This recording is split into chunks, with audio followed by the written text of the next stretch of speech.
of America, with your hosts, Michael and Jacob.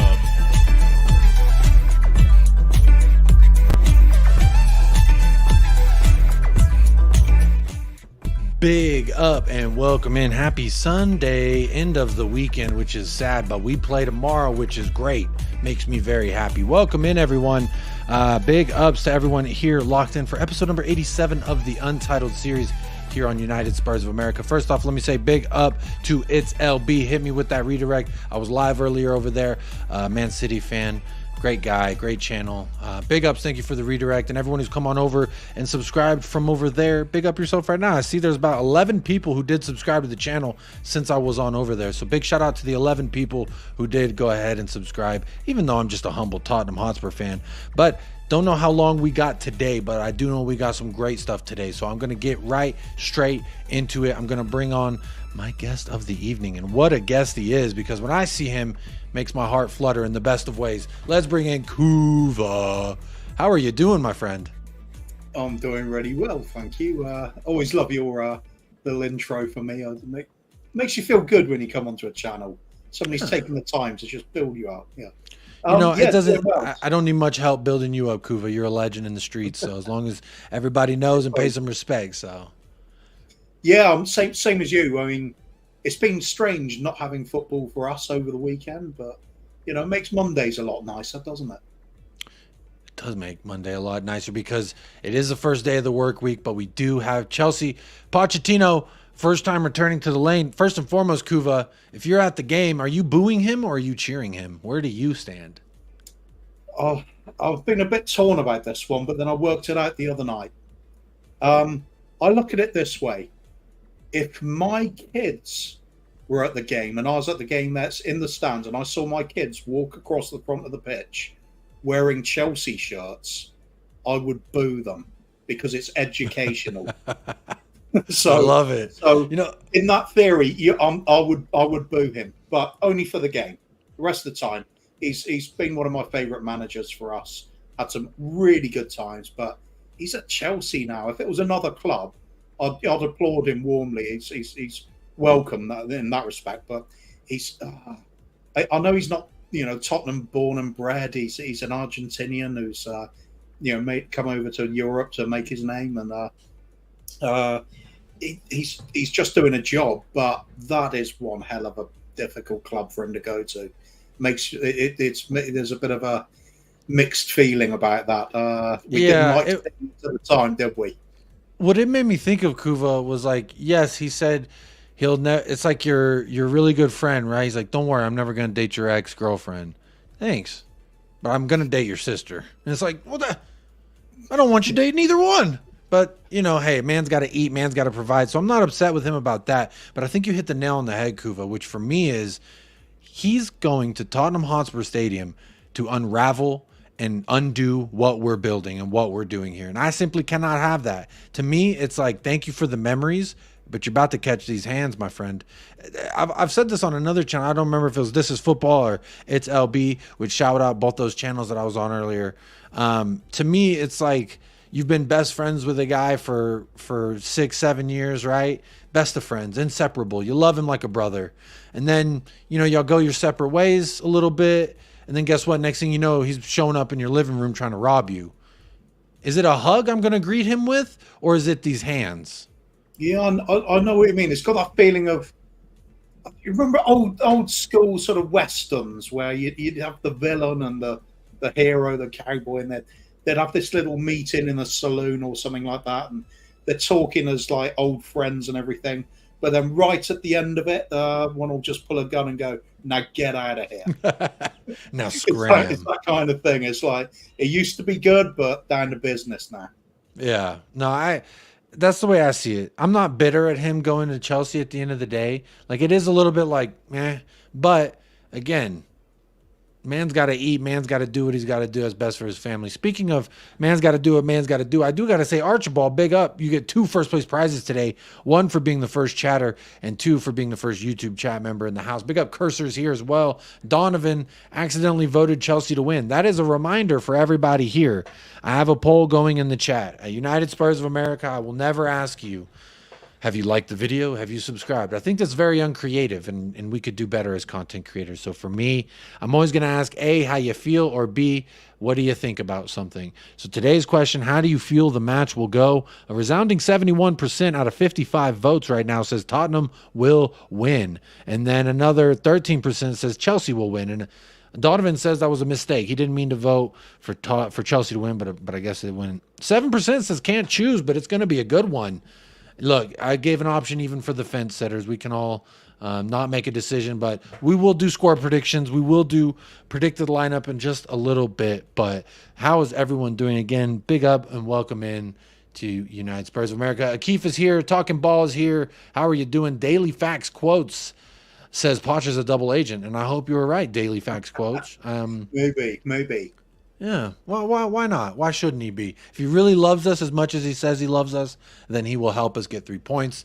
And I hope that's the story of tomorrow. Drew Law Big Up says, what's up, Jacob and the US of A crew? Sorry about the prolonged arrival, but hey, we're here. Lateness is greatness, as they say. Big Up Nate says, good morning. Good morning to everyone in Australia. I know it is Monday. You've just started your work week. I guess if that's assuming Australia operates the Monday through Friday. I don't know. Y'all may be backwards, kind of like everything in Australia, but big up and good morning. I hope you have a nice caffeinated beverage and a good commute to work. Big up Cursor every single time. Steady as Shark is here. Any guests? There he is. What a guest I have brought on, indeed. Big up Ravi as well as in the house. Big up says like, subscribe. Go ahead and do that. If not, it's all good. Everything is voluntary here. Nothing is obligatory, Kuva. I'm not going to force you to like. I'm not going to force you to subscribe. I'm just going to simply suggest you do it because it's the right thing to do. It's free, costs you nothing. You know what? I do have one minor complaint about what you've done tonight. What's that? Usually you have more creative writing in the poll. You know, my answers, yeah, that is. But see, here's the thing: was I was trying to do that, and then it became, and it like started delving into something else, and it was just like I wanted to make sure I represented all opinions. It was coming out a little bit weird, was it? Yeah, it was. Oh, you definitely should have done it. I should have done it. That's, you know what? Those are mistakes. We make mistakes and we pick up and move on. But big up Ravi, big up Sahar as well. Says big up, bro. We need to give Chelsea a good hell of a beating. Nothing more than that. My prediction's 3-1. Very nice, Sahar. Good to see you in the chat. Craig the Geckoman is here, but Chewy is not. As you can see, his bed is empty. He did not want to go to work today. Big up LB every single time. There he is. Says big up, bro. Thanks for joining the show. Hey man, thanks for having me. Appreciate it. It was my debut over there on his channel. So big ups and very nice to share the screen with you, my friend. And big up everybody who did go ahead and subscribe on over from It's LBs. Thank you very much. Some love for Kuva from Steady as Shark and Drula. Nonetheless, Ryman says, good evening, Yakub and Chewy. Good job on This Is Football, breaking the Spurs hating gig and press from Mo and Hassam. Trying to educate people the difference between luck and probability. It ain't easy. Kuva, I've argued this everywhere I've gone, and this is what Ryman's referring to. I was on This Is Football saying, we have not been lucky. Do you think Spurs thus far, 10 matches in, have been lucky to be where we're at? Absolutely not. There is a system of play in place. And again, you said it. It's the difference between lucky and probability. What we're playing is a risk-reward system, and it's paying off for us. We've got quality in the areas of the pitch that matter. When we do look vulnerable at the back, we have some quality bit of defending or a quality goalkeeper making the saves. When we need goals, up comes the likes of Sonny, who we know is a great goal scorer. Some would say the best in the league in the last 6 years. Some would say, statistics might say. Some would say that. If we had just a little splash of favoritism, shall we? Just a hint, just a waft of bias. We could taste always just a little bit of bias when it comes to Sun or Spurs. I'll tell you that much. But no, I agree. Absolutely. He's filled big shoes this season as well. Let's face it. It's we knew Sonny was great anyway, but this season when we thought that big loss of a certain number 9 who's gone off to Germany, I think he's come in and done very well in that centre forward position, hasn't he? Yeah, I mean, he's got about 1,000,008 goals so far, something like that.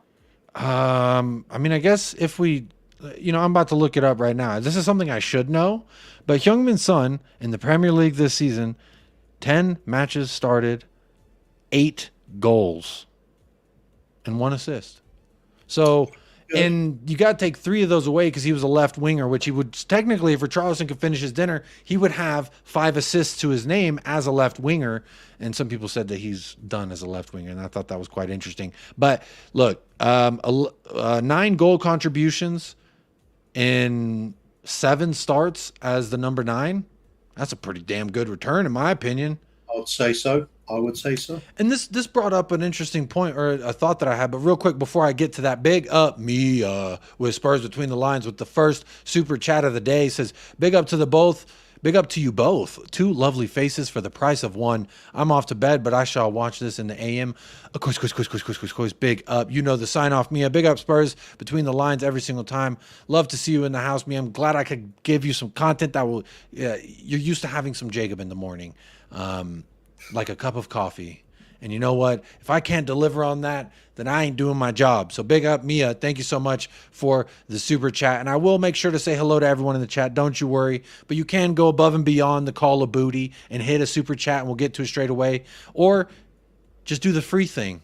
It's absolutely free. Hit the like, hit the subscribe, vote in the poll, partake in the chat, have a good time. Bring them. The only thing mandatory on this channel, Kuva, and you know the rules, immaculate vibes only. That's all we want here. That is the only thing mandatory on this channel.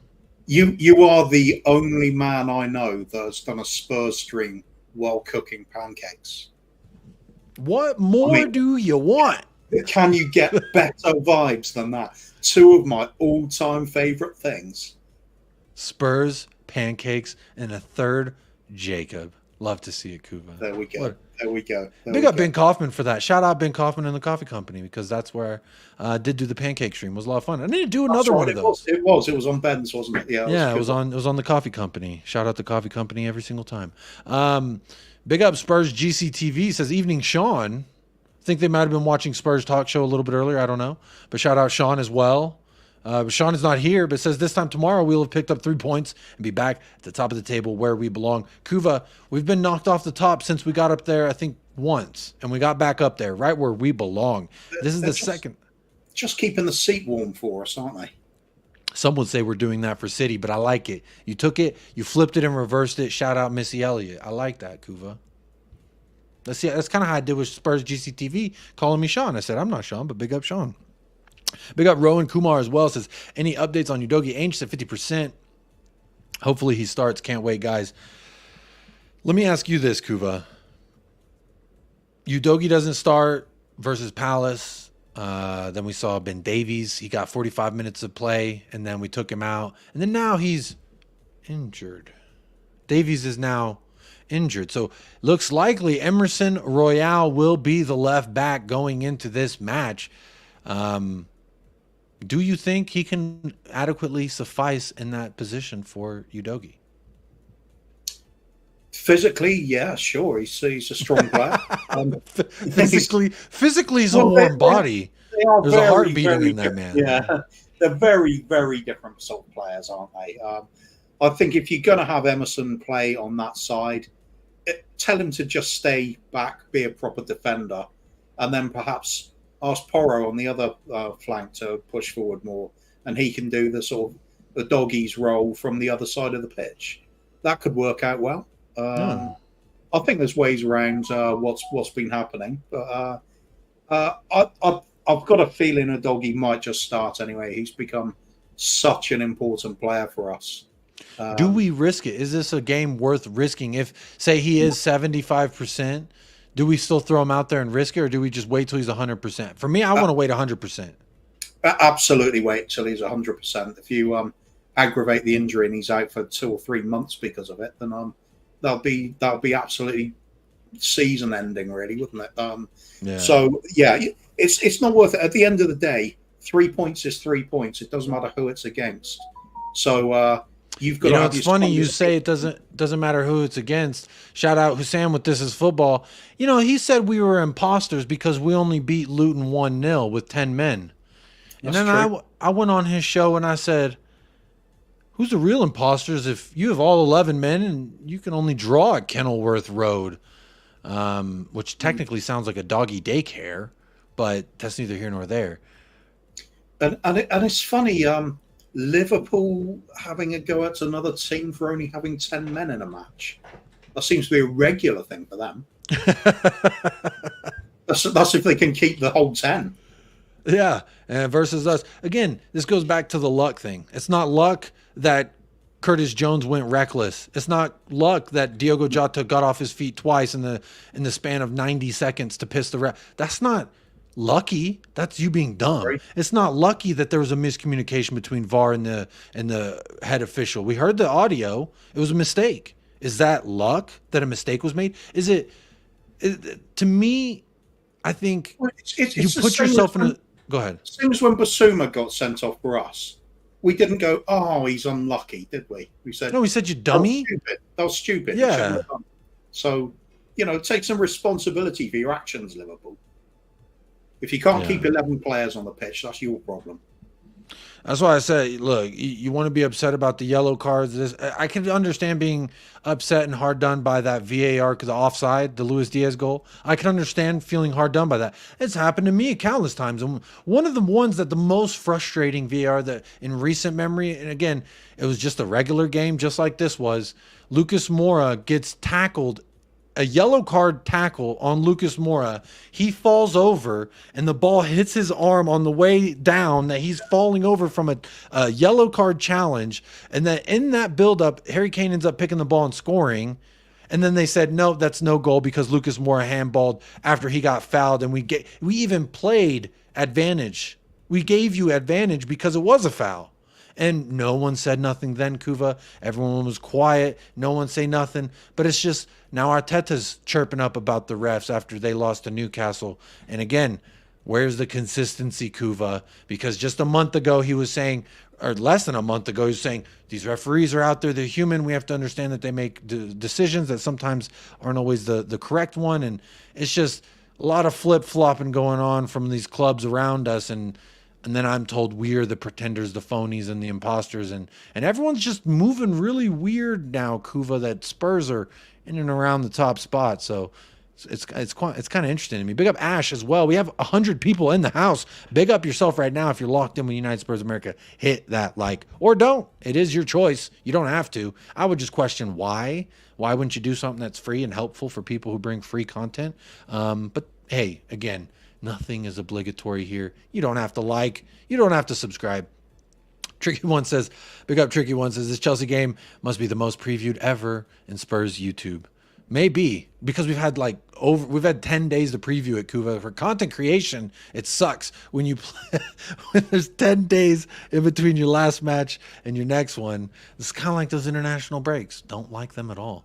It's strange. There's something else I was almost going to have a rant about at one point. Such a big deal was made of us having no European football this season, so we've got these midweek breaks. But you look at what they do to the fixture lists. They'll make us play on a Monday, then a Friday to shorten that week. Mm-hmm. Then make us have a big gap, play again, then play a Friday, and then the following Monday.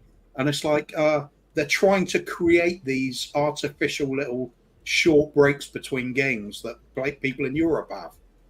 Why is that happening to us? Because I don't recall that happening to anybody else.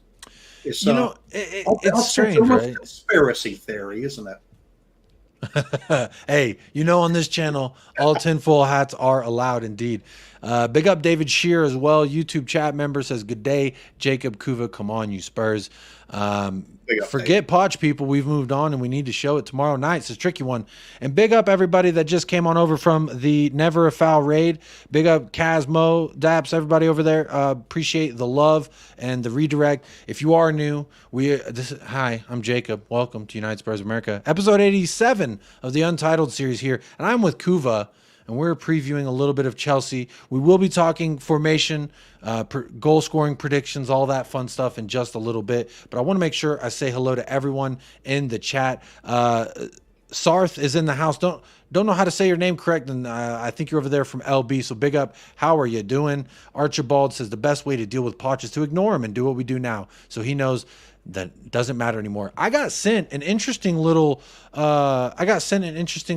song clip from my friend Michael. You want me to read it for you? From Michael, the other half of United Spurs America. You want to know what he said? Yeah, of He course. said, Pochettino, are you listening to the song that we're singing? We're 14 in front, you Argentine cunt, walking in a big Ange Wonderland. So I think it's to the tone, I think it's to the tune rather of Walking into Winter Wonderland. Very, very Christmas. Pochettino, are you listening to the song that we're singing? We're 14 in front, you Argentine cunt, walking in a big Ange Wonderland. I kind of like that. And it's festive. It's festive, right? It's nice. It's nice. I'm glad it was you singing that and not me, though. It was pretty bad, and I'm not going to lie, about 20 people left while I sang that, but that's okay. I apologize. I don't take offense. Singing it, the channel would just be shut down. But see, the thing, Kuva, I don't know if your family does this for you when you like to sing and try and put on a show. When I make dinner, I try to give a little tune, a little song and dance. You get dinner and a show at the Walraven household. So by saying that, every time I sing, my son cries, my wife says, please stop, and then my dog is deaf now. So things going well over here. But big up, Red, and good morning. How are you doing? Over 200 people here in the chat. Big up yourself right now. Hit that like, even if you're going to leave very shortly. Even if, as I say this, you're leaving, just hit that like on your way out. It's free. It costs you nothing. But again, big up to Never a Foul for the raid. And big up to It's LB, Manchester City channel that I was on earlier. Big up. Bogosian's in the house. I want a good display and a big game. Rest is a bonus. Totspur's here. How you doing, Totspur? Says big up Jacob and Kuva. Come on, you Spurs. We're going back to the top two. Choo.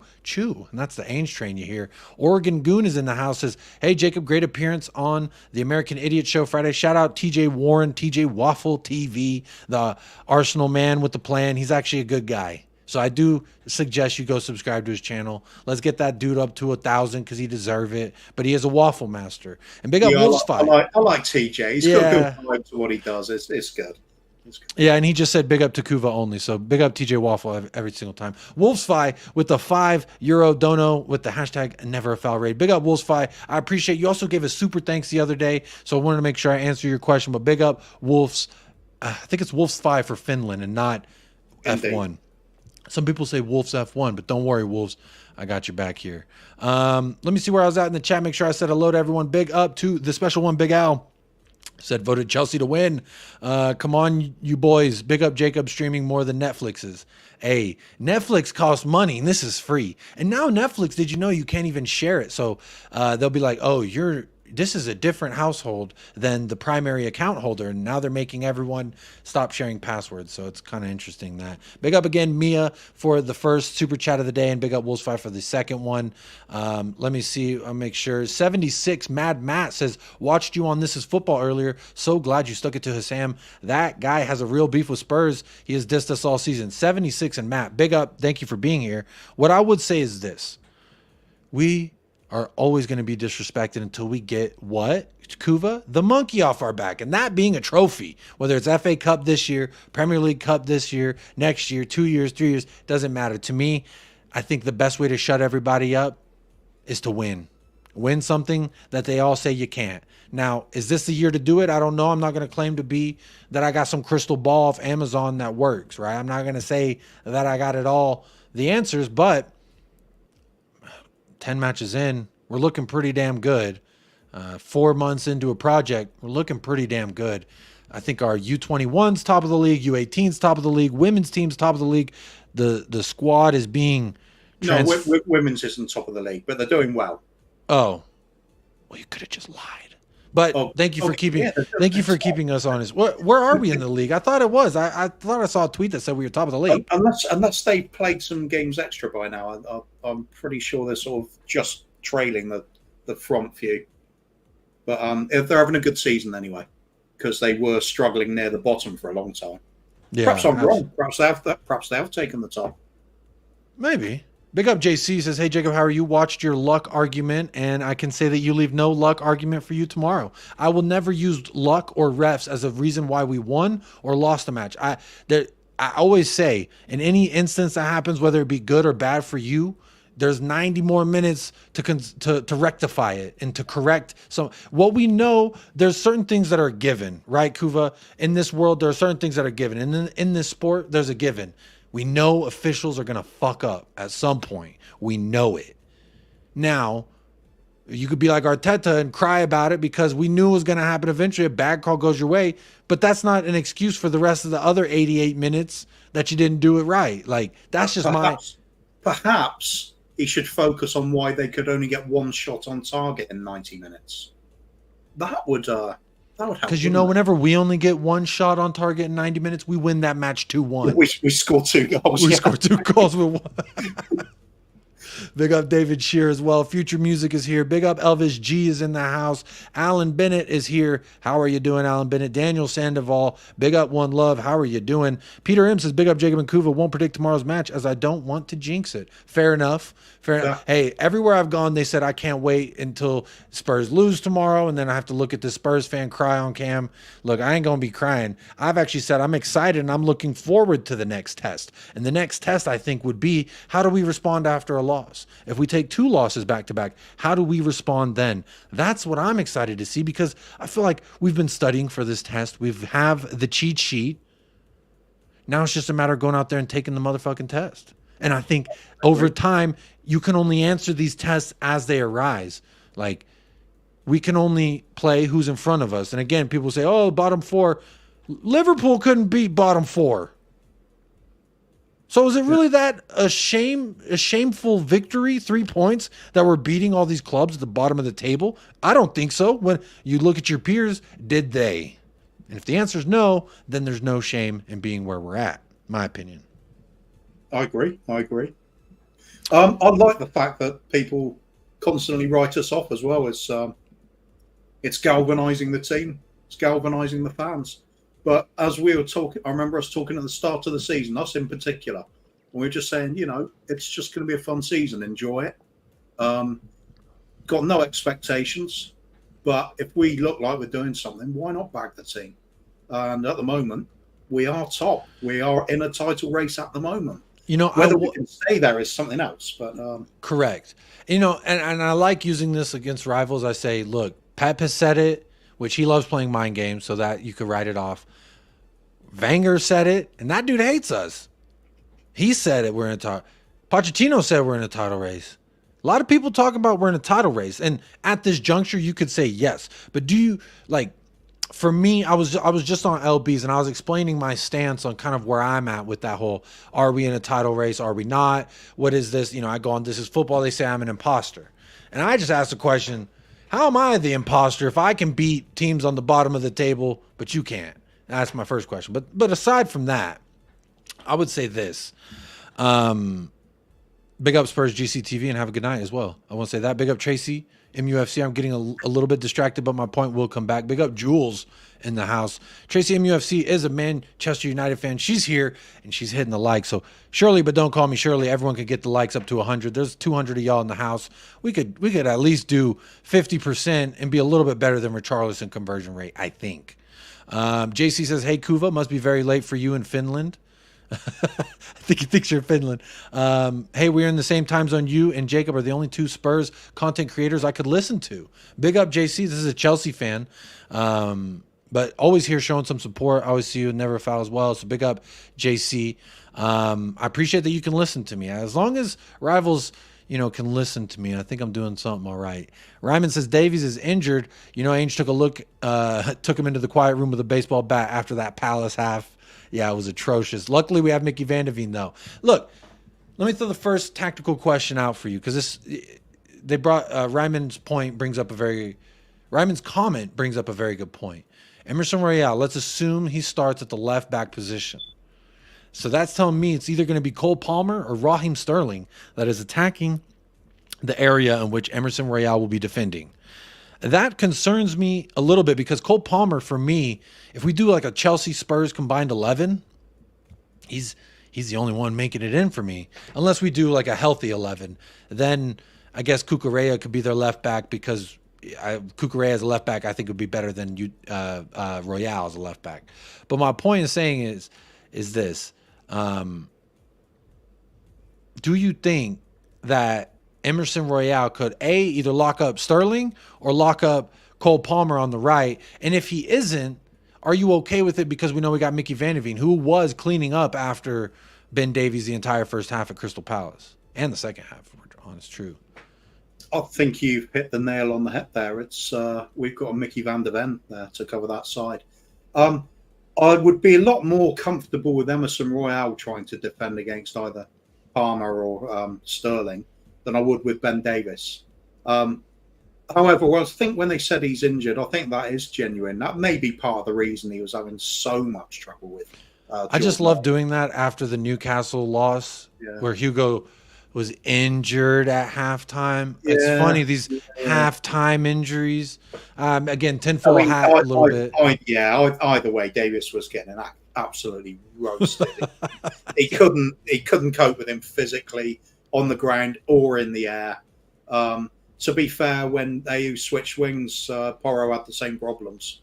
And Kulusevski couldn't seem to help him out either. So it was just one of those. He's a really awkward player to play against, and I think Emerson actually did all right. That's kind of his role in this team, as far as I can see it. When you need to match somebody up physically, just stick Emerson Royal on there, on them, and try and mess up their game, because God knows he messes up ours.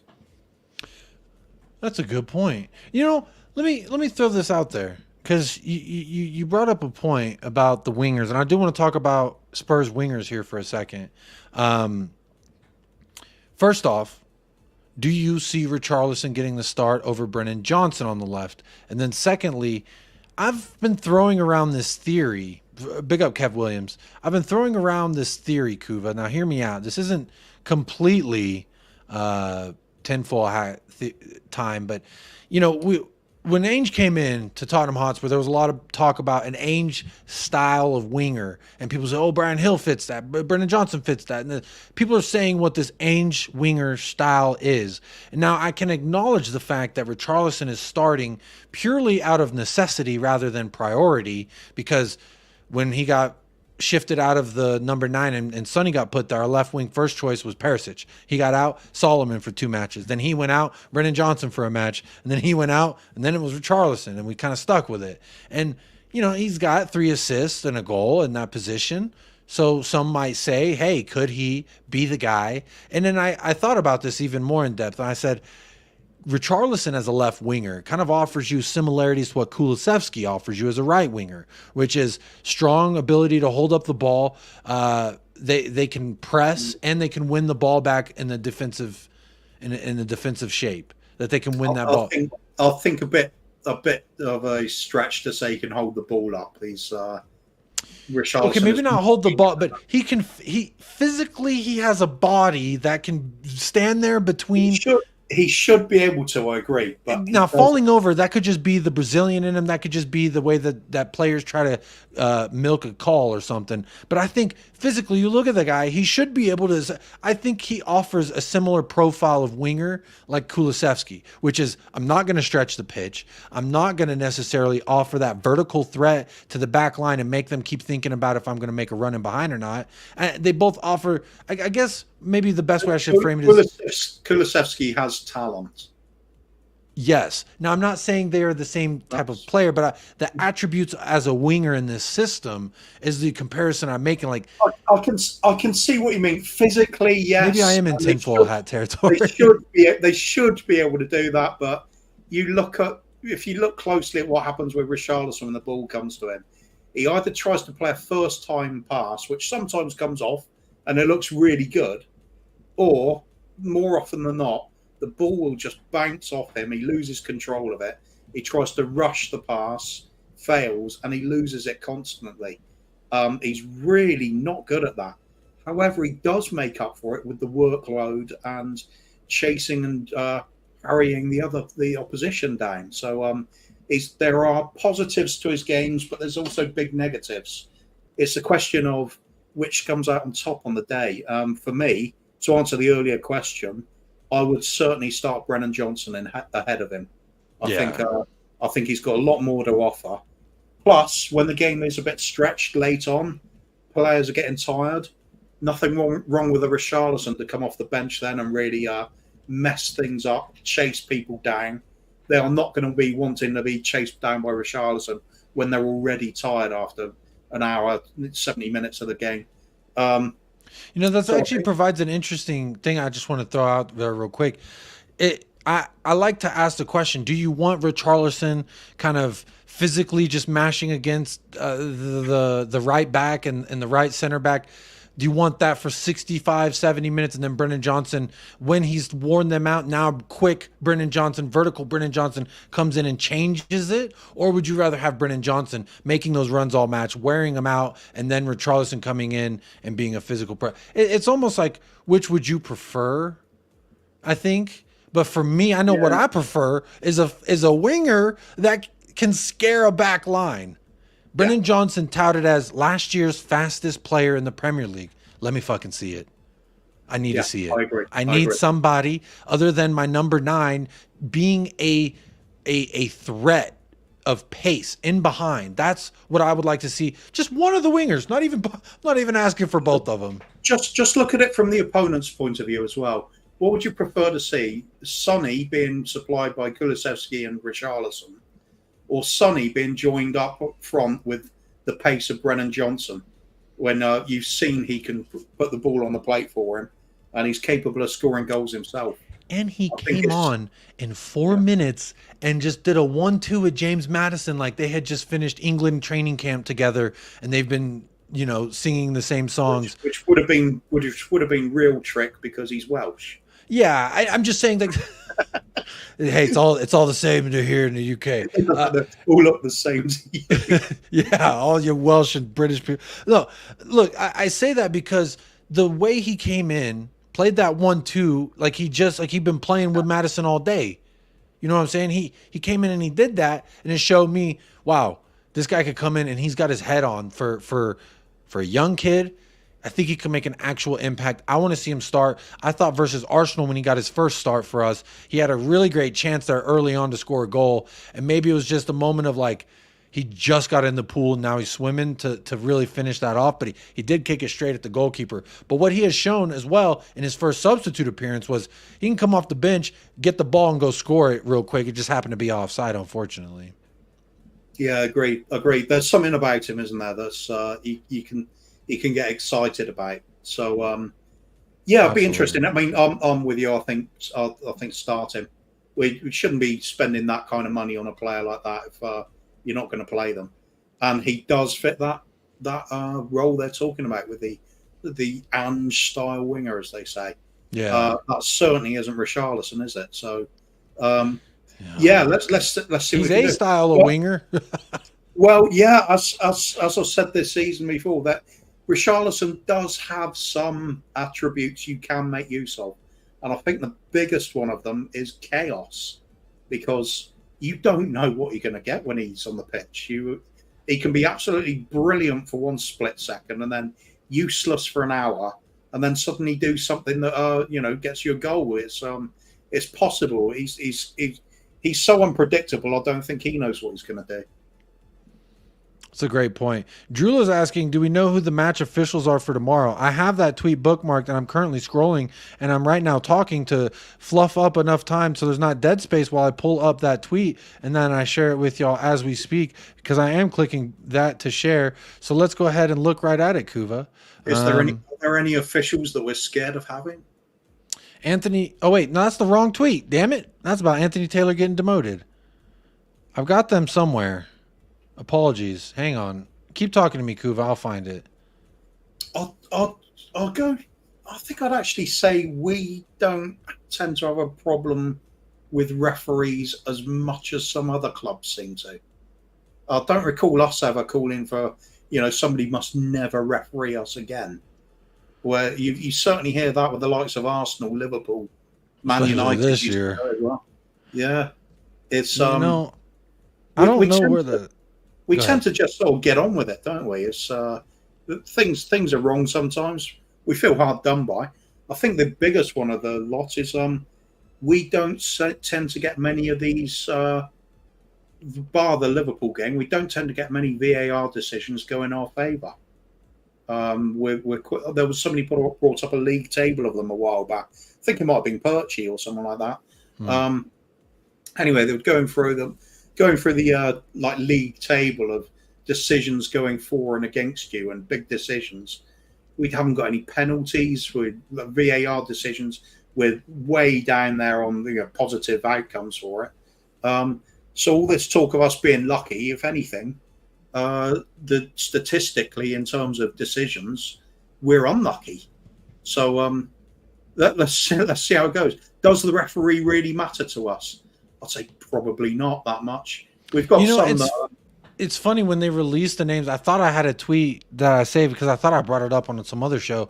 But it's funny because they say these names. I'm like, well, that name kind of sounds familiar, but I couldn't fucking tell you one game that they refereed. You know what I'm saying? Like, I don't hang on to shit like that. Like I say on this channel, every channel I go on, referees' decisions, you know they're going to get some wrong. It is up to you to rectify that in the remainder of the game. That is my position. Like, play clean. And control what you can control. What you cannot control is a human being acting as a referee on the pitch or the human beings behind the technology in the VAR room. You can't control that, but you can control what you do on a pitch. You can control how a game is played, and that is up to you. And I think firing shots at a referee post match is lame. It's tasteless, and I think like it's silly. It's kind of embarrassing for me. And you know, Arsenal fans will say, "Oh, Jacob, why is that embarrassing? How is that embarrassing?" He's just calling it out. He's trying to call it out, and I think it's embarrassing because, like, bro, have some. If you feel that emotional about it and you're that upset, this is an embarrassment. This is a travesty.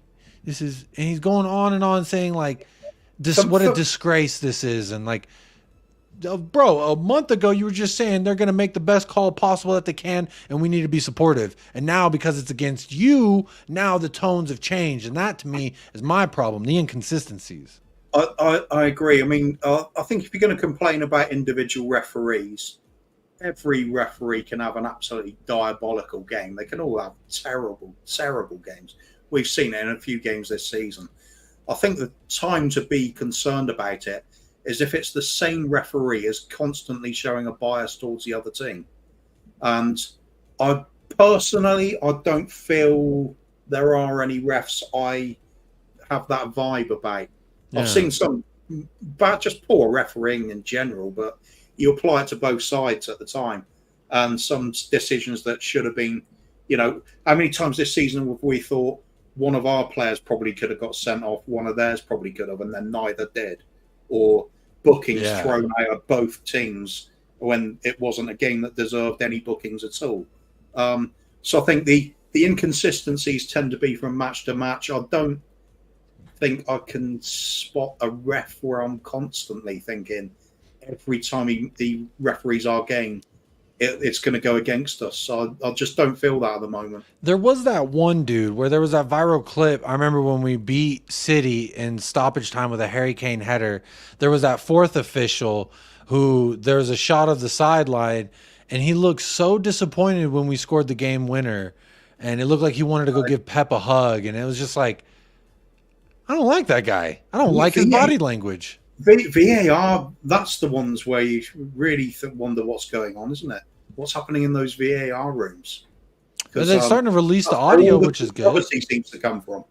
Yeah, and that's again when we talk about the luck thing, that's not luck, bro.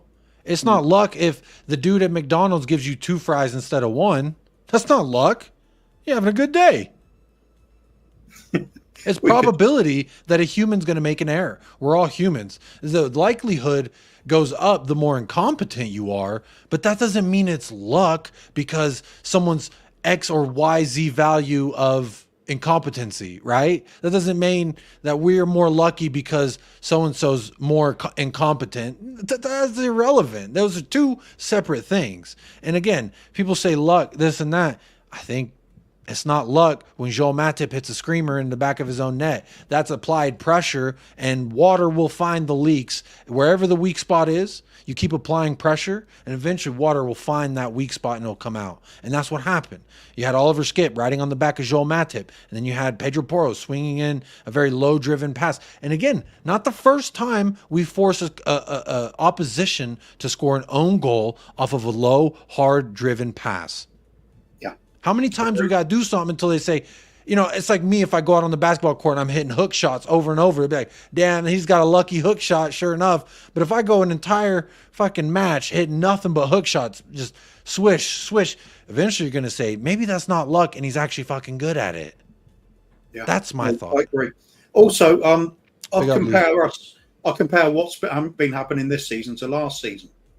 Last season, if we fell behind with a few minutes to go, I would think, well, that's it, game over. We're not going to do anything. It generally felt that way. This season, regardless of what the scoreline is, if we need a goal, I genuinely feel we're going to get at least one. Even in the dying moments of stoppage time, like against Sheffield United, I genuinely feel it every single game. We're going to get something from it. I think the only game coming up that I might not feel quite as confident about would be the Manchester City game, because unfortunately I made the mistake of watching their match on the weekend. And, it was, you know, I said a little bit on the good side. A little bit. Yeah, just a little. You know, it's funny because they got those 2 losses right before international break. And I remember saying on this channel, I was like, I feel bad for whoever got to play City when they come back. And it was Brighton. And then I think that they barely won. But then after that, they've just been looking really good. Look, City, you watch them and it just flies off the paper, the amount of talent. Their substitutes. There's actually a tweet. That Bernardo Silva goal, where he shimmied and completely deceived the defender and then switched feet and just gently plonked it over the top of the goalkeeper. Just so delicate and so well thought out, brilliantly executed. Look, thought, wow. Imagine having this as your bench. Ruben Diaz, Phil Foden, Jack Grealish, and Josko Vardiol. That's okay, isn't it? That's all right looking bench. We're Dyer and Davis this season. Yeah. Look, like I said before, I mean, I do say we're in with a shot at winning the league, but we are underdogs, and that is for a good reason. But sometime Manchester City cannot win the league for every single season till the end of time. Eventually, they're going to stop winning it. Somebody's got to be there to fill their shoes. Somebody's got to be there when the Liverpools draw to a relegation side. Someone's got to be there. Perhaps they do get fined or docked points or even thrown out of the league for these financial irregularities that they're in trouble about. It's you never know what the outcome's. Or are you talking about City? Yeah, City. 114 or 115 charges, whatever. Yeah, that's a lot of. They surely can't just ignore that or do a tiny little fine as if that's going to affect them. They've got to do something if they want going to be taken seriously as enforcing their own sets of regulations. They've got to make a stand with that kind of thing. I just think with the lawyers and the legal shit, you know how lawyers get. They can drag the process on for 20 years if they work hard enough. True. And if anyone's got enough lawyers, they've already been going. So maybe that's it. We're doomed to finish second in the league or something, and then they get the points deducted. It will be like and then we win league points version of that. And then all the rivals will hate us even more. You were gifted that. You won that. Yeah, it's funny. But that wouldn't be luck either, would it? Because that would be their own fault. Oh, that's okay.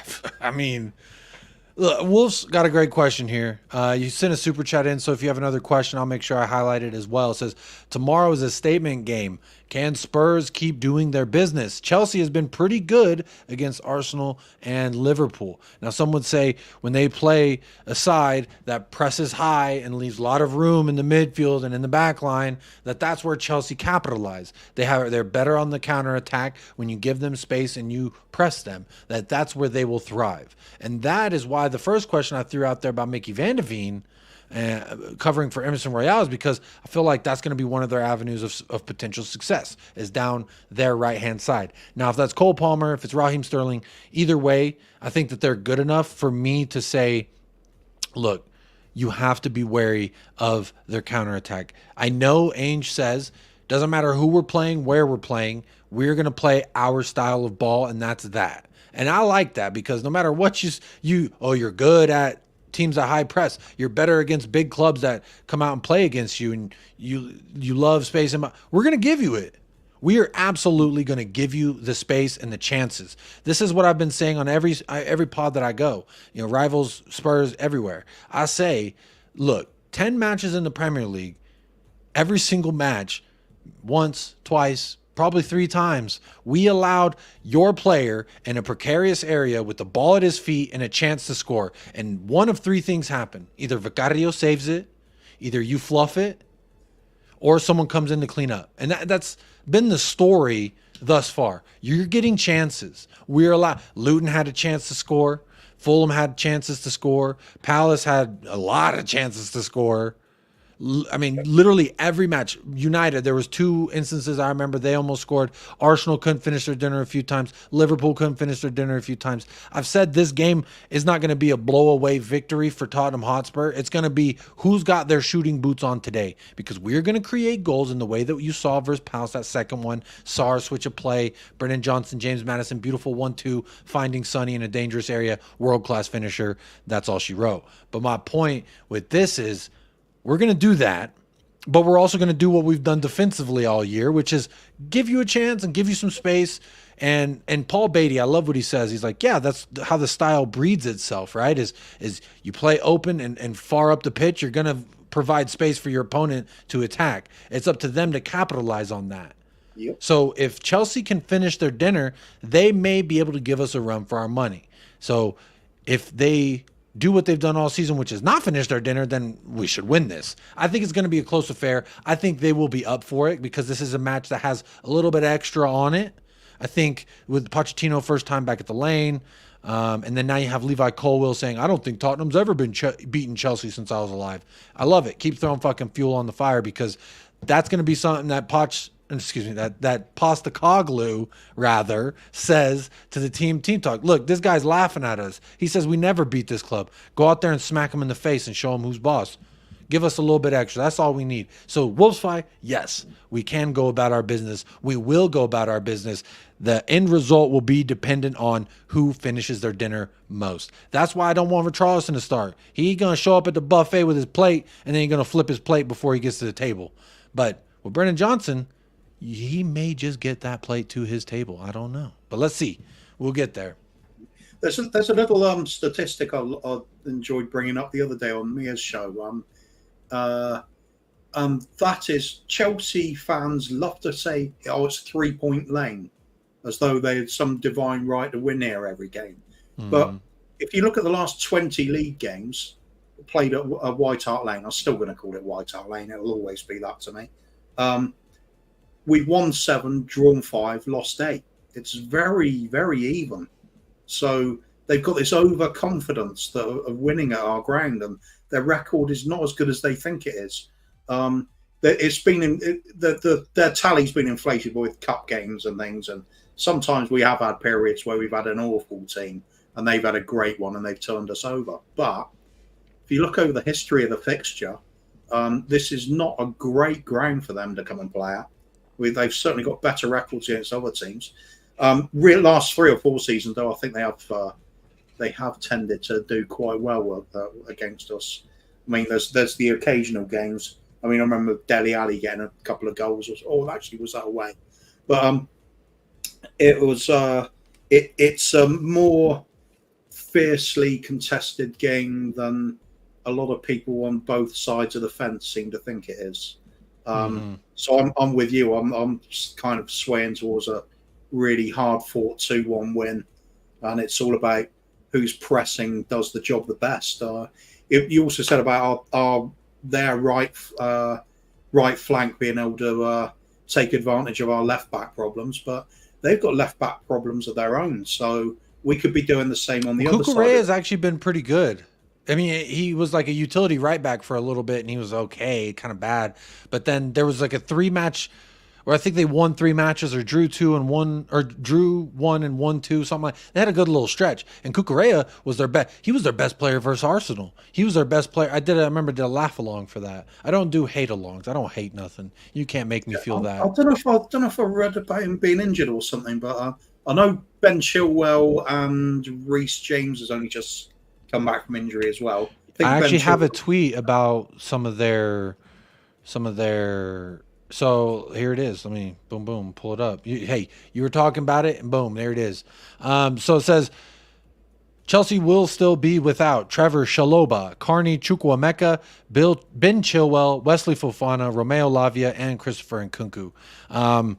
Ben Chilwell, that's a big miss. I know Poch has been playing him there at the left wing position, but honestly, this is kind of what we expected, right? As far as who's going to play for them. So I don't know that Kukurea is hurt, but you're right. Ben Chilwell, their starting left back, is hurt. Or I guess he's kind of a left wing back. I don't know what they're doing over there with that exactly, but that's what I got. He's very attacking minded, anyways, and he Ben Chilwell, certainly.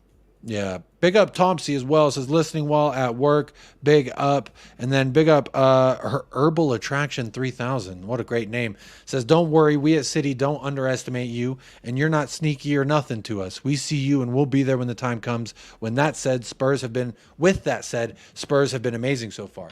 What we kind of talked about a little bit. And you said, you're a little bit more worried about City this year. For those of you that haven't heard me say this, I try to keep my energy the same, which is I've said Ange Postecoglou is here to break all the myths, hoodoos, voodoos, curses, whatever you want to call it. He's here to break all these, the breaker of chains and the breaker of myths. But one of those things, streaks, whatever you want to call it, I think will be broken under Ange Postecoglou is A, City scoring at Tottenham Hotspur Stadium. I think they will score this year when they come to town. And B, winning at Tottenham Hotspur Stadium. I think we might actually see the first time in a long time we lose both matches to City this year, because I think they're going to see us as look, we lose to them a lot. They are contenders this year. I put air quotes just for those of y'all not watching. There are contenders to challenge us. So they're going to take it very seriously. But not just that. Like I was saying earlier about Chelsea, we're going to afford you opportunities to score. And what does City do when you afford them opportunities? They capitalize on them. So that's my fear. If you live by the sword, you got to die by the sword. And the sword being Ange Postecoglou breaking all the myths and hoodoos and voodoos. So with that said, I do feel like City will actually be much improved versus us, because we are going to not just sit back and be like, you have the ball and we'll just try and stop you and win however we can. We're going to go at them. They're going to go at us. And they're going to score. That's inevitable. Now, if we can get the win, we can get the draw. I think anything's possible. But I know they will score versus us. I think that's the game I'm looking forward to the most this season, to be honest. Always like the North London derby. But as you said, City's the big test. And I think they are so good at playing out from another team pressing them, generally speaking. Arsenal did a good job against them, actually, doing with the press. Played very well indeed. But the big test for us will be how good is Ange's insane level of pressing that we're doing this season, because that's getting us so much success. Winning the ball back early in the opponent's half. If we can upset City's rhythm by doing that, who knows? I'm just dying to see how it works out, because that is the big one. If we really come out of that unscathed, whether we win, whether it's a draw, either of those two, we'll be thinking, you know what, there's really nothing in the entire league to be scared of now. On the other hand, like you said, if we do give up those chances and City are in clinical mood, could come out with a bit of a spanking and then won't feel quite so good about things anymore. But it's City. You never know. You've got to give them respect. I mean, they do win everything for a reason. Great players, great squad, great manager. Love their style of play. How can you not admire them? It's the big game, isn't it? That's what we want to test ourselves on. Meanwhile, business tomorrow. That's going to be the really important one. I like it, Kuva, because I think you're on the same page as me. Is I'm not fearful of City. I'm not fearful of these tests. I more just want to take the test and see how we do. How else can you compare yourself unless you go against the greatest? That's my opinion. You want to beat the best. You got to beat the best, don't you? Absolutely. And bodes well to the point, you can only beat who's in front of you. Eventually they will be in front of us, and let's see what happens. I like the fact that no matter what, who, when, where, We're going to play our way, and we're never going to stop. And that's all I can hope for, regardless of who the opponent is. JC says, where does Emerson Royale start? At left back. He's going to be starting left back in my prediction. If so, then he will be handling either Palmer or Gallagher. If he's right back, then Mudryk will be speeding past him. Right back will be Pedro Porro. Emerson Royale will be at the left back. So that's Palmer. That's Gallagher. Sometimes Sterling, because Sterling and Palmer like to kind of switch around and invert with each other. Big up Bobby K as well. Everyone go subscribe to the 3 Spurs Boys. I see Ben Kaufman put the link in the chat. Click that link. Pull it up. They are less than 100 away from 1K over there at 3 Spurs Boys. So go show some love every single time. Big up David Shear says, Jota in January, please. And David Shear also said, if we win, we are 5 in front of Liverpool and the filth. The title race is on. I love it. I love the energy, David Shear. Keep it coming. But I'm here with Mark Cavill. After Christmas, I think we'll know a bit more about where everyone's at, where we're shaking up. I've said on It's LB earlier, I said in January is when I will start to say and go fucking crazy everywhere I go that it is on like Donkey Kong. Because I don't want to say it yet. We lose five games in a row before the new year. We're looking a little different. I don't think that's going to happen, but anything can. And so I don't want to be soaking wet at the party without a towel. I just got my feet in because I could dry my feet off easily enough if we don't do anything. But look, I'm at the party. I'm ready to enjoy myself. But I agree. I think we'll know a little bit more after the Christmas break. And big up Ellie, Queen Ellie, I should say. How are you doing? Big up Ellie in the house every single time. And Drula, my niece. She is now my adopted niece. Oresh says, Richarlison is Eric Dyer of forwards. He isn't good enough. He's very bad. Look, we are here on an hour. Please do hit that like if you have not already, or don't. It's up to you. You can really do whatever you want to do. Let's see how the poll is looking. 147 votes and 111 likes, which shout out 111 people for hitting that like, getting us over 100. But real quick, that's about 35 people who voted in the poll but didn't like the video. And I don't understand it. I don't know why. But again, you can do whatever you want to do. That's just a questionable lifestyle, in my opinion. But hey, nonetheless, you are allowed to do whatever you want to do. But big up, Rich as well is in the house. Big up, Rich, every single time. Let me see who else is here. Chris, MCFC Oscar says, if Spurs keep Son fit, yes, they can challenge. It would be like Rodri when he was out for us. Chris, what I will say is this. Son, Madison, and let's see tomorrow how we answer without Udogie, because Basuma and Udogie were 2 other positions I said, if those 2 players are out, we look a lot different. The first test without Basuma after he accumulated those 2 yellows versus Luton, we saw with Højbjerg we could get the job done. It wasn't as pretty, but we could get it done. Now, our next test tomorrow will be, how do we fare with Emerson Royale's left back? And, you know, we can only see what that looks like, but it's not just Son, in my opinion, Chris. It's Madison I'd put up there as well. Romero and Van de Ven next. Vicario is a good shout as well. He goes down. We're back to Hugo Lloris playing volleyball. So, or if I guess Fraser Forster's on the bench. But regardless, you understand the point.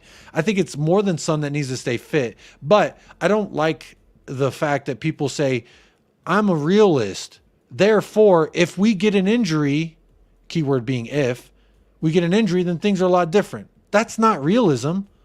That's actually delusion. To believe something that cannot be proven is possible, that's a delusion, right? Like, Paul Beatty had a great little spiel on it. He had a stream yesterday, and he had a great spiel about it. Like, thinking that we could win the league is more realistic than it is delusional, because there's actually a chance of it happening. Whereas saying if Son gets hurt, if Madison gets hurt, those are hypotheticals. They haven't happened. Therefore, you can't say how we look with or without them. I mean, because I'm kind of losing my point here, Kuva, but I think you know what I'm saying. Like, people say it's the meaning of the word realism. It's what's real. What's real is the present. It's not what happens in the future. Realists don't worry about what happens tomorrow. They appraise what is right here, right now, because that is what reality is. Yeah. So a realist will take one day at a time. They're not going to say, "Oh, what if?" or this can happen in the future, that can happen. Don't worry about that. Just say things are fantastic right now. Let's see where we are tomorrow. That's realism. Yeah. No, I think that's what I'm trying to say. Again, Hotspur Hippie, go check his stream yesterday. He had a great rant at the beginning. I wanted to clip it and show it on this channel, but technically didn't ask for his permission yet. But real quick, I do want to say before I keep going, big up Faisal, big up Beer Talk, JC, Don, damn boy, I see y'all. But I got some monetary things to get to. Chang, my boy from Twitterverse, good morning. Hello, how are you doing? Has gifted 5 more memberships to the channel. Big up, my friend. Thank you so much for gifting. So big up the Beer Talk. You've been gifted a membership.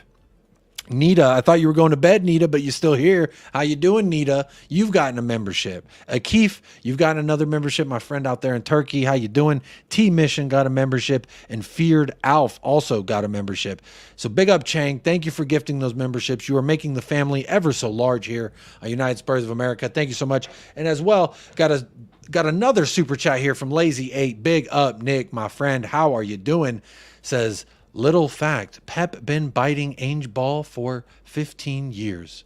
If you want to be the man, you got to beat the man. Woo!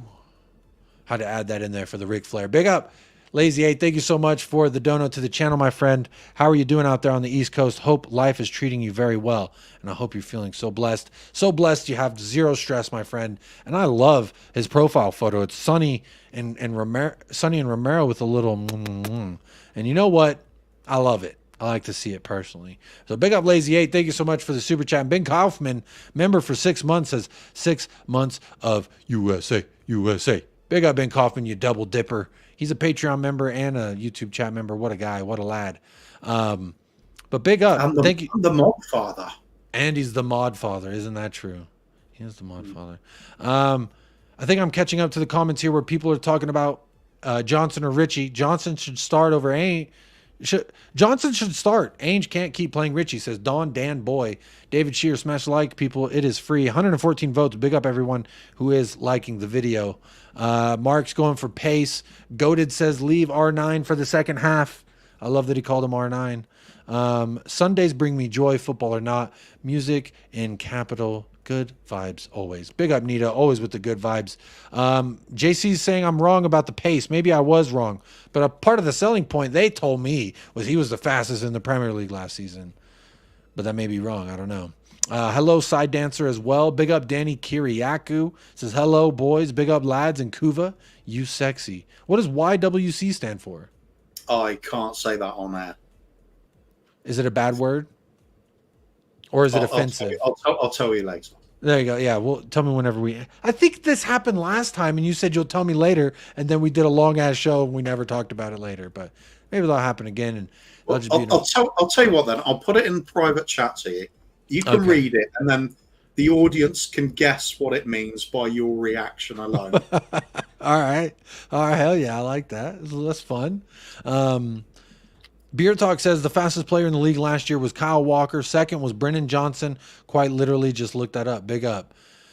Hey, I love it. YWC to you as well. Whose News says it means yes, we can. I like it. It's not what it means. It means not that. Big up Mike Doss as well. I believe a Liverpool fan says, if you don't drop points tomorrow, I think people will start changing their tune who are against you. When the world's against you, can they all change their tune at once, Kuva? Or is it a slow, gradual changing of the tunes, like an orchestra in the middle of an opera? You know what? I love it when they're against us. I love this siege mentality we've got at the moment. Yeah. Screw the rest of the world. Let them hate. Let them hate. We'll draw strength from it. Band together. See if we can do something. If we manage to win this league title this season, I think it's even more of a turn up for the books than when Leicester did it, because we are looking at a prime Manchester City at the moment. We're dangling on the existence of Farmers League here in the Premier League. That's what they're saying. If City win it a fourth time, what separates us from the Bundesliga is what they're saying. They said against the Uber Eats, which I don't want to be compared to Uber Eats League. That's That's just sad. It is. It's pathetic. Well, it's not pathetic. It's just it's boring if the same team wins over and over again. You need that sense of competition in there. That's why we've always got to believe City will get beaten at some point. I mean, they didn't do the quadruple last season, did they? So that's something. So this season, they're already knocked out of one competition, aren't they? So not going to do it this season again either. They are fallible. They're just extremely good. Do you know about this? This is a little off topic here. It says Norway is the best country for a criminal to live. I don't know what this means. They have some very interesting ways in dealing with the judicial system, and punishment is tends not to be throw them into a prison. It's more like a proper idea of rehabilitation, treating convicted criminals with respect and dignity. What? Yep. And with a sense of purpose to reintegrate back into society as a worthwhile person, and it works. So you're saying that they do this, meanwhile in America, what we do is the warden make a little bit more for every criminal that walk in that door, and it's a paid to be imprisoned type of philosophy we have here in the States. You're saying that it actually works. Interesting. Yeah, and also in America, you go. A lot of people go in as a petty criminal and leave as a hardened criminal with a career ahead of them. There's a great show about that called The Night Of, and it's based on a true story. A guy is wrongly accused and convicted of I believe murdering some girl. He was wrongly accused, and he was like this kind of nerdy, laid back guy, really soft guy. And by the time he was rightfully acquitted, it was like, well, he's just done so much hard time, and all this bad stuff is happening, and he's a completely different person. That's neither here nor there. But big up to Norway for put that one in private chat. I'm going to look that one up later as well. I love these sorts of things. Yeah. I think it's on HBO. It's called The Night Of. Yeah, it's a great show. It's a little mini series. But I digress. Look, we are here on an hour 13. I think it is time that we start talking about our goal scorers, our goal scoring predictions, what the final score is going to be. Because Kuva, I know it's a late night for you. My wife is texting me asking when I'm going to start cooking dinner because she's ready to see me in my my housewife attire, I suppose. So gonna keep this. You're another one of these with who wears nothing but the apron while you're cooking. Is that it? You know, I like air. I like freedom. So those two equal what you're thinking. And yes. But pick up everybody. Well, as they say, the first bite is with the eye. Oh, some say that's where the hunger begins. With the eyes and the nose, lest we forget about the nose. Michael Oliver is our ref, and Goated says everyone hates Michael Oliver, but the refs are always shit, and I agree. Big up Chris. If everybody hates them, then it's not unfair, is it? Yeah. It's just terrible for everybody. And if they fuck up for everybody, that's not like eventually they fuck up for you, they fuck up against you. That's just how it goes. And guess what? It finally went in our favor. That ain't luck. It's probability that finally you flipped the coin and it landed on tails when so often, so many times it's landed on heads. That's just my opinion anyway. But big up everyone. I'm not almost caught up on the chat. It just refreshed and the little scrolly bar went all the way to the top. So I'm not at all close. But let me just say hello. David Calvino's in the house. Daniel E's in the house. Rampage Scratching. How are you doing? Mistakes happen. That's not luck. It's life. Absolutely, Ren. I agree.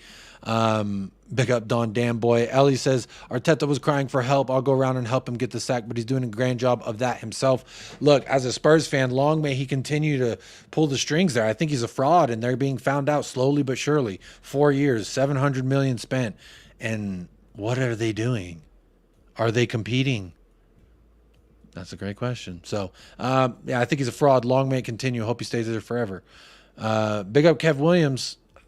ESPN and other networks digitally scanned the ball on the line for the Arsenal game, and it was in by a small margin. It wasn't a foul, and Gordon was onside. Dry your tears. Dry your tears, Arteta. Big up Ben Kaufman as well. There's only one reply to that. As far as I'm concerned, you play to the whistle. If they couldn't do that, they deserve to have a goal scored against them.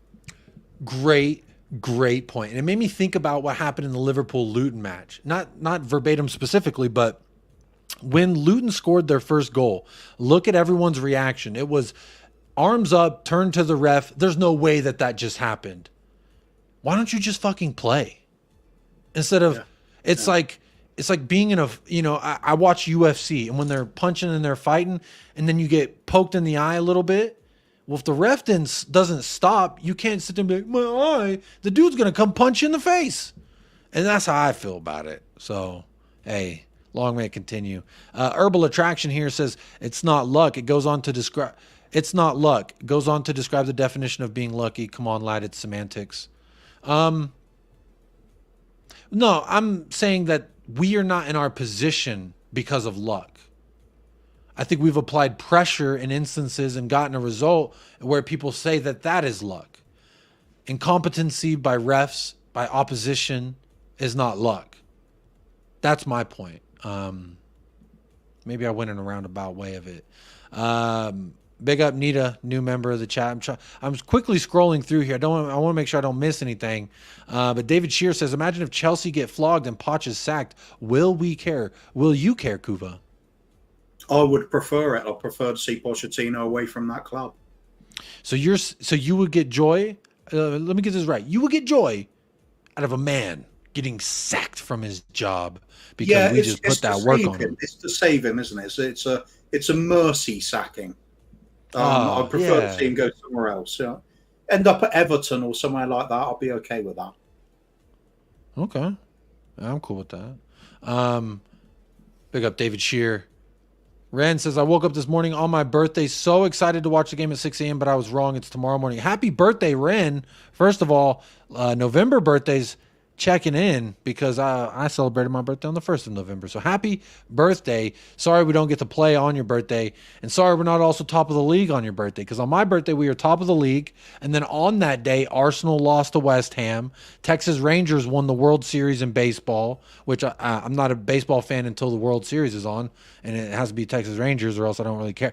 I only watch 3 games. But go Texas Rangers. Big up Texas Rangers, World Series champs. And then also my 2 favorite NBA teams in basketball, they played each other as well. So very eventful birthday in the sports world. So big up Ren. Hopefully tomorrow we get the job done. Herbal Attraction says, still luck is part of the game, whether you like it or not. We ourselves have our fair share of it. Otherwise, you don't win a treble. I agree. I would agree. If we were to go on and be successful, there are going to be moments of applied pressure that give you a result that could be viewed as good luck. But for me, you got to go out there and be the best version of yourself, regardless of luck, regardless of refs.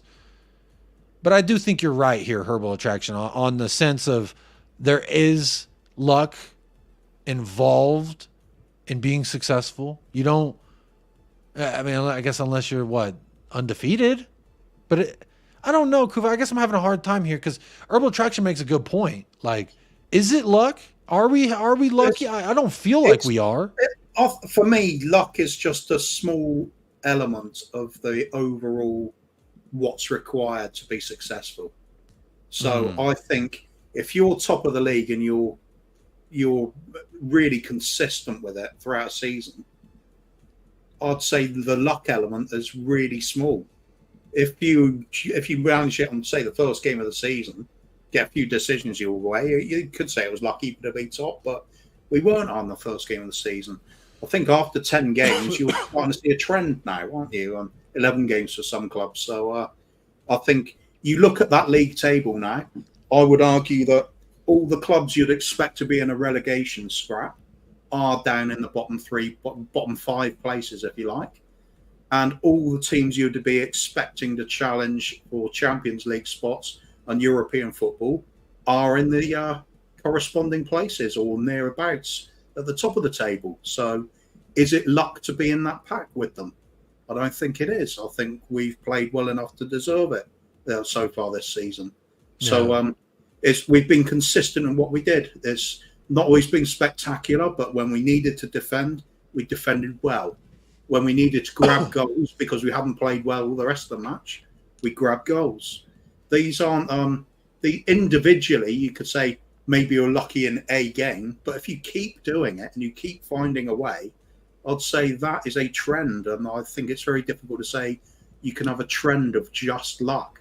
That would be quite extraordinary. Take your ass to the casino. The way I've said it is, look, we walked into the casino, first slot machine we hit on, we got up big. Now we're playing with house money. So if we look a little reckless in the casino, you're like, damn, Jacob acting a little different. That's because I'm playing with house money right now. And honestly, I'm just enjoying myself because that's what it's all about, honestly. But I'm going to keep it moving. Gotta keep it moving. But Matthew Pang is in the house. That's a new name in the chat. Says, I love how the Spurs are dominating the table at all levels. Big up, Matthew. Good to see new names in the chat as well every single time. Sub to the typical city. And Big Steve says, a lot of ifs, buts, and maybes. Shoulda, coulda, woulda FC. I think he's talking about Arsenal there because that's how they sound to me. Anyway. Good morning, Mick Dundee. How are you doing? Good morning indeed. 4-0 Spurs for Don Danboy. It is time, y'all. I don't even have a banner because I'm on this free account of StreamYard, but let's do I'm typing it as I say it. Score predictions and goal scores. So chat, this is where I need y'all to get active as well. I need your score predictions and I need your goal scores. Who's scoring what and how many? There it is. Score predictions, goal scores. Get them in now. I'm going to scroll to the bottom of the chat, make sure I didn't miss anything. And I'm going to start running through some of the ones that I see here. Dan Donboy, about 30 minutes ago, said 4-0 Spurs. Big up. I like a 4-0 Spurs. I don't think it's going to be no 4-0. But Kuva, real quick, while everyone gets their predictions into the chat, you tell me, how do you see this game going? We talked about how we think it's going to go. But how do you... Nut busting time. Are you saying we get the win? If so, by how much? Is it a draw? Is it competitive? How do you see things shaking out, and where do we stand with the final goal scorer? Of course we're getting the win. Get in. Of course we are. Look, if we were at Stamford Bridge, I'd say it was a much harder game in that case. A lot less confident about it, but still feel like we could get something of this this season. There is something about this team, has been all season. That's why I've been so happy with what I'm seeing so far. Even when the football isn't the most fluid and brilliant when we're attacking, when we then see the solid side of the defending, we see a determination and a self-belief. And it is rampant through the team at the moment. This is what I think is going to get us through it. We are now used to getting results in each game that we play. This first 11 is proving its worth. We're difficult to break down, even when a team does get chances. Venom pops up with a big save at the back there. Even Emerson gets in the act with a block on occasions. Porro pops up occasionally with a great block. We've seen Van der Ven chase back and recover from situations that would have seen us dead and buried in a couple of previous seasons. We have not got Hugo making sort of comedy errors at the back now. We've got a solid goalkeeper. We're getting a good understanding with the defence. And despite the fact we're averaging more than 2 goals a game scored, it is that solidity at the back that is the foundation for everything we're doing. It's getting better and better. And I think that's what's going to see us through against Chelsea. I think it's going to be a very difficult game. I think they are going to press us crazily. We will press them even more crazily.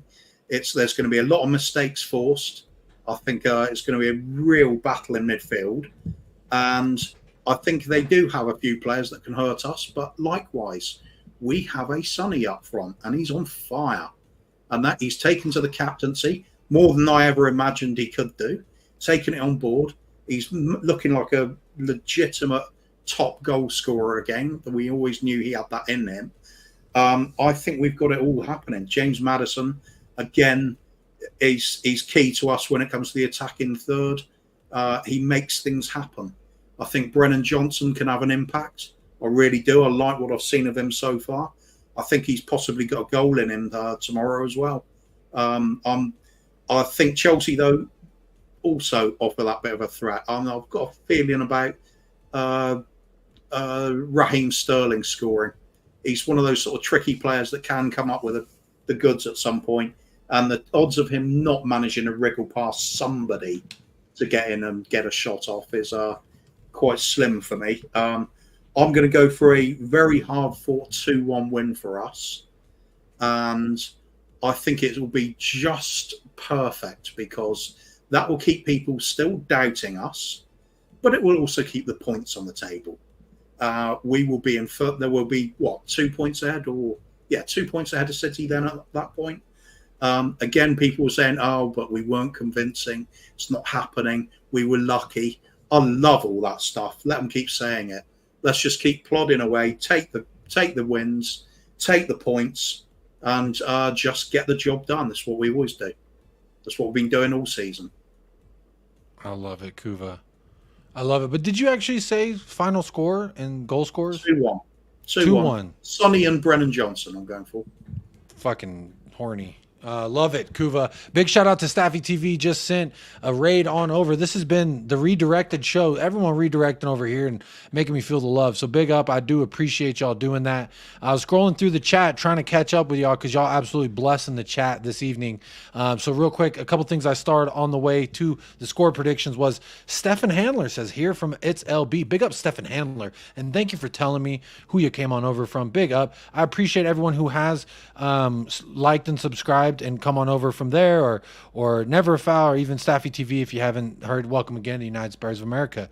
But big up. I see about 20 people have subscribed. Maybe like 18, 20 people. So big up. We're over 230 of y'all in the house. Hit that like, even if you're just here for a short time. It's absolutely free, costs nothing, and it helps me very much tremendously. So big up to the over 200 of y'all in the house. Let's see if we could get this likes up to 200. That'd be absolutely sweet. But we're doing goal scores and predictions right now. So everyone who just came over from Staffy TV, let me know what you think. Tottenham, Chelsea, scores, and who's scoring the goals for your club. I usually say just give me the Spurs goal scores, but you could do whatever you want, honestly. But big up Stefan coming on over from It's LB. And then Mark Caville gave us a 3-1. Didn't say who wins, who gets what, but 3-1 is the final score line. And then Kaylee with a Spurs 3, Chelsea 1. At least we know who wins this one. And big shout out to Hamza's Piano with a super chat coming in here. Says, I expect a very good game tomorrow. Great job, Jacob. Big up Hamza's Piano. First time I've seen you here and you hit me with a super chat. You're making me feel blessed. You're honoring me. So thank you. I hope you're having a great rest of your week. And here in America, it is getting close to the dinner time, so I do got to wrap up shortly. But I want to say, I hope you've had a great, fantastic evening. But before we wrap up, obviously I got to see what everyone's saying in the chat. Don Docker, hello. I don't think I said hello to you. Big up Don Docker. Adrian Shroka's in the house. Big up Adrian Shroka. I'm almost to the bottom of the chat, y'all. Keep bearing with me. Jacob and Kuva, you both have a way with words. I love it. Big up Ellie. Thank you for that compliment. Jazzy G says, hi, Jacob and Kuva. My dad says you're both sound fellas. Big up Jazzy G. Your dad sounds like a very smart guy, and I'm glad that you're here. Big up yourself right now, and big up your father for being a smart man. Donovan, bro, they need to calm down. It's never been done for Pete. Oh, and then we're talking. Jazzy G just sub. Big up Jazzy for the sub. Everyone's saying, Kuva, you were right. Ellie is absolutely one of the great ones. She's actually royalty. She used to play for Spurs women, if you didn't know. Pick up Big Steve as well. USA Prison, yeah, be careful there. The Night Of, I'll watch that now that you've bigged it up. It's a show, I believe. It is a show. In America, oh, big up Spurs King. I don't want to read that. It's kind of sad, but true. Ren, big up. Criminology student here from all research funding should be invested in other areas rather than building more prisons. Yeah, that's America founded on capitalism, unfortunately. But big up Navjot as well. New name in the house. How are you doing? Good to see you in the chat. Dry Rose Peanut is here. Big up Dry Rose Peanut. Good to see you in the chat. Big up. Big up. JC, always here. For the record, Spurs are not on top of the table. Not right now, we aren't. But if we do what we should do, guess what? Tomorrow, everything will be just the way it should be.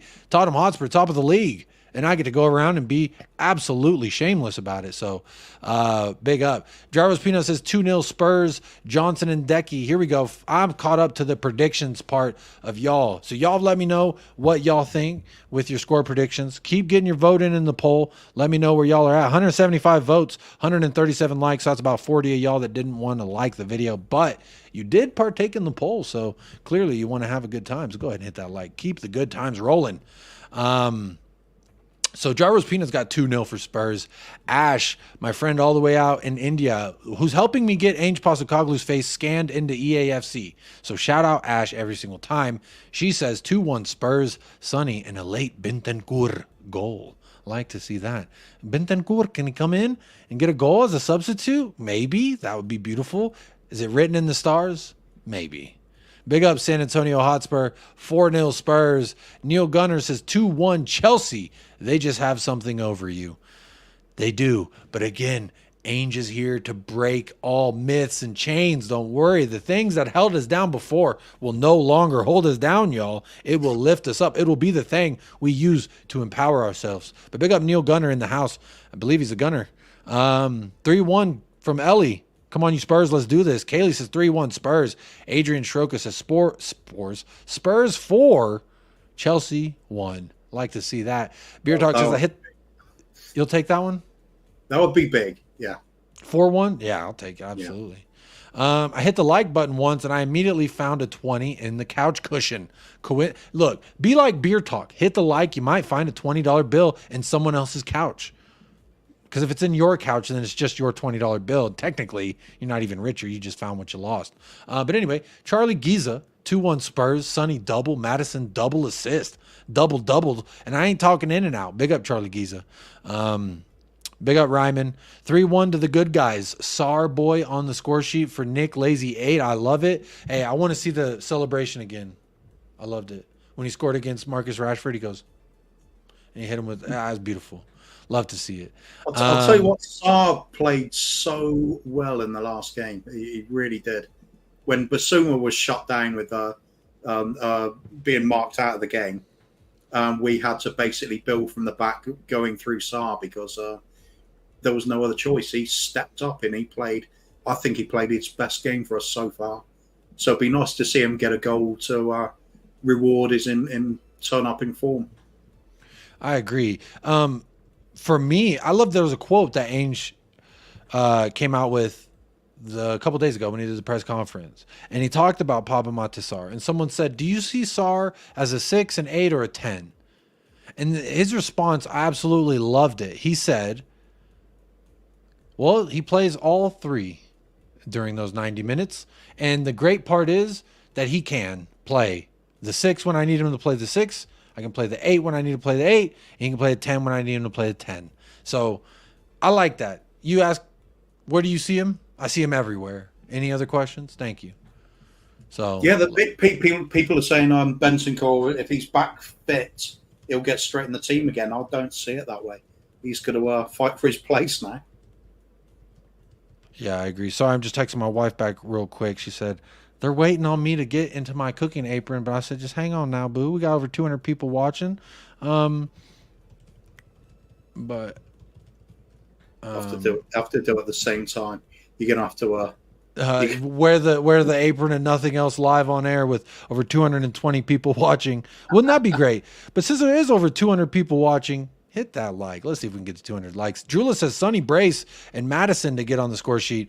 Who's News says Kulusevski injury time hat trick. Double from Kulu and added time. 5-0 Spurs. Who's News? If this happens, I will get up here and apologize for all the slander I gave to Kulusevski for being ineffective. If he does that, I will shut up about it. Roll killer.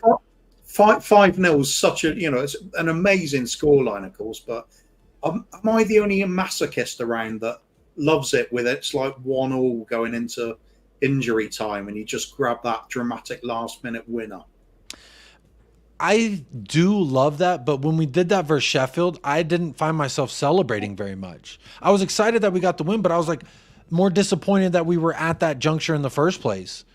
But I think with the Chelsea, it's different. Sheffield United, though, isn't it? Yeah, I mean, with Chelsea, it's a whole lot different. Yeah. When we what was it? When we went their way, I think we drew, or when we won, when Cucurella got his hair pulled, that match, I was through the roof, and I think it was a draw. So, but big up Roll Killer. First time I'm seeing the name in the chat, says 5-0. Come on, you Spurs! Son hat trick, Sarr with the double. Wow, love this prediction. See, Sarr, yeah, that'd be. I want Son to get a hat trick so bad. He's in my fantasy team every single week, you know. So there we are.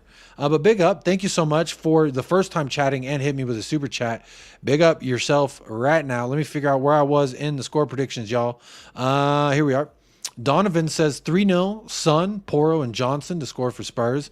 Tracy, MUFC, says 3-1, Romero, Son, and Madison. Hey, I like it when all the captains score. That'd be a good day. Sahara says 3-1, Son, Brace, and Kulu. Thiago Silva for Chelsea. Very nice. I could see him scoring on a corner or something. Son, Porro, and Johnson to score for Ellie.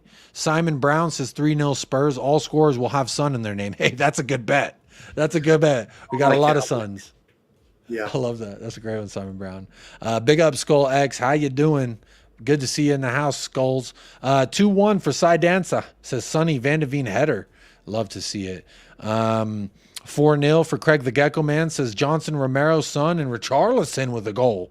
All right. I don't care who scores, just give me the dub, baby. Skull says 2-0 to Chelsea. He thinks we won't even score. All right.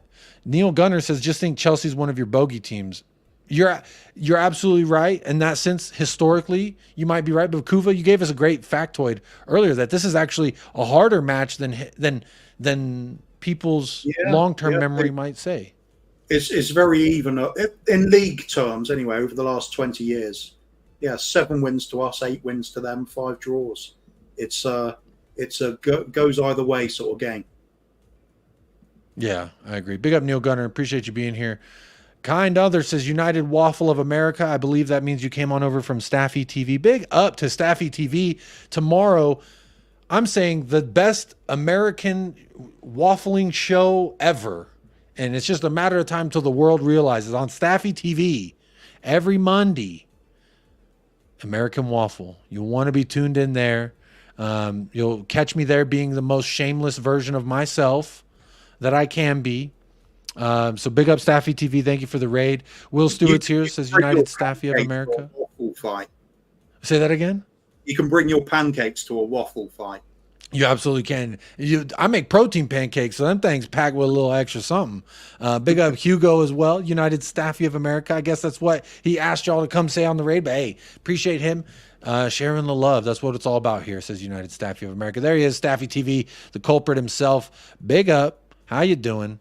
Quite a few upsets this round. Spurs will find a way to grind out a win, says Edward Y of Oz. Nita says 2-1 to the Spurs. Big up. Hugo says Chelsea 3-0. Again, if they score 3 but we don't score 1, we got to at least score 1. But I understand. You're Arsenal. You probably want Chelsea to win. I get it. You don't want us to be the only undefeated folks around the block. I get it. I think you're wrong, and I hope you will be wrong. But hey, it is football, the funniest, most beautiful sport. Anything is fucking possible. Shout out Luton. Shout out Luton. They almost won. Almost won. So isn't that fun? Welcome to the Raiders. Big up Derek. He's here from Staffy as well. Hugo says, hit the likes on this waffler. Look, he's an Arsenal fan. He says I'm a waffler, and he's still hitting the likes. So if he could do it, surely every Spurs fan can. Now, I know there's going to be 1 to 3 of y'all who dislike the video. Every video, there's 1 to 3 people who dislike it, and I know who y'all ugly bastards are, and that's okay. You can live your life the way you so choose. But again, you could dislike, you can like, it doesn't really matter. It's all about the immaculate vibes at the end of the day. And big up to 143 people that have hit the like. Look at that. Love that. Appreciate y'all. Edward Y says 1-0 Spurs. Sounds like a tight match. I could see this happening if neither clubs have their shooting boots on. If we have Richarlison missing chance after chance, if they go on to miss chance. Like I said earlier, I think both sides are going to have a lot of chances. It's just, do we finish? Do they finish? Time will tell. Or is that the obvious way, and then you get the sort of Irish logic about it, and it's a really tight game with no chances. You can never tell. Sometimes the press is just so intense, the midfield battle's so intense that nobody gets any clear chance at all. Yeah. I love. Hey, there's always a different way to look at it, right? Yeah, like you said, you just never know with football, do you? That's why it is the most beautiful sport in the world. Who's News says any win will do. 3-1. Love it. Goals from Son, Madison, and Richarlison. All Sons on the score sheet. Big up Hamza's piano again for the super chat. Jazzy G says sub to Kuva, K, Mia as well. There you go. Sub to everybody. There it is. Big up Ben Kaufman dropping the links in the chat. Big up Neil says no salt needed, baby. Only immaculate vibes. The like won't smash itself. Hugo says Nicholas Jackson with the hat trick in that 3-0 loss for Spurs. Nicholas Jackson not only starts but gets the hat trick apparently. That's another Son, ends in Son as well. So, Jack Son. So again, the bet still remains that only Sons will score. That's Raheem Sterling. That's not Son, but he looked funny. Big up Jazzy G. Spurs to win 3-0. Hey, big up Hamzas. Appreciate you blessing me like that. Appreciate you. Mick Dundee says Spurs 3-1 with the sounds of I'm loving Big Ange instead echoing in the stadium.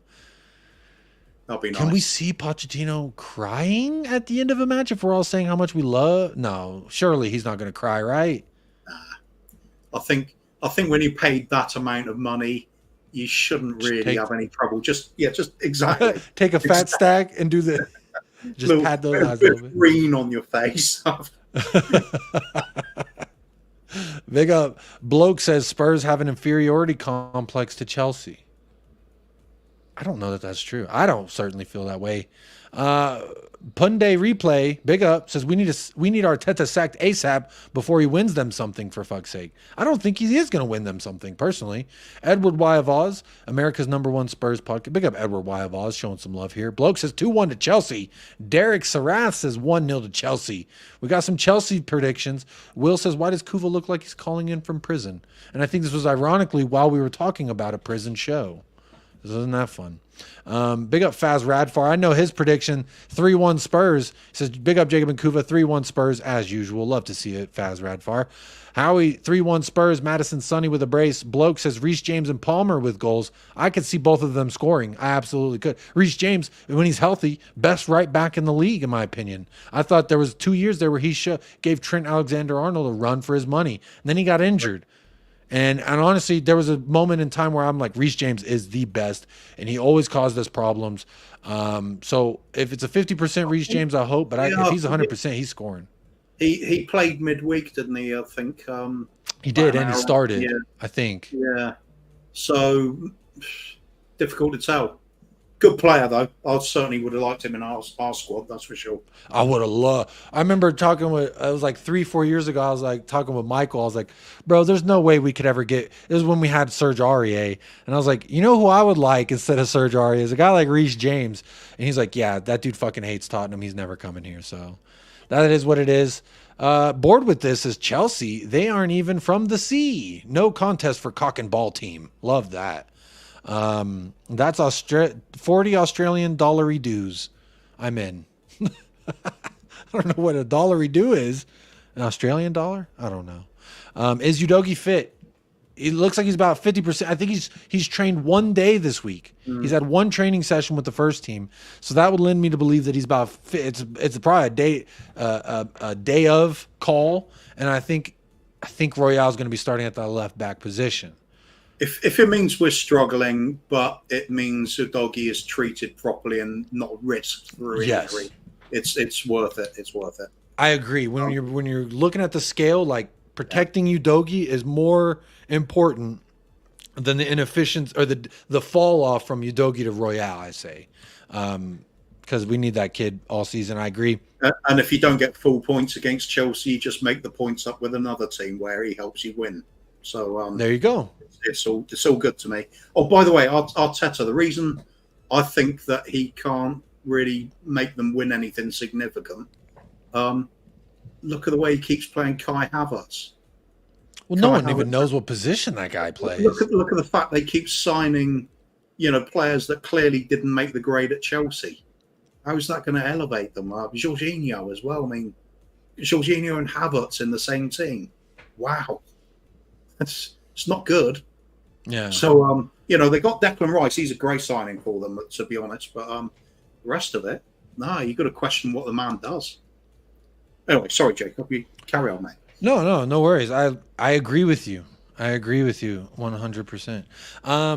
Big up Roll Killer again for the super chat. Faz Radfar says, love your t-shirt, Jacob. Look, I was sent this by a viewer of the channel. Shout out West Coast Cacarel.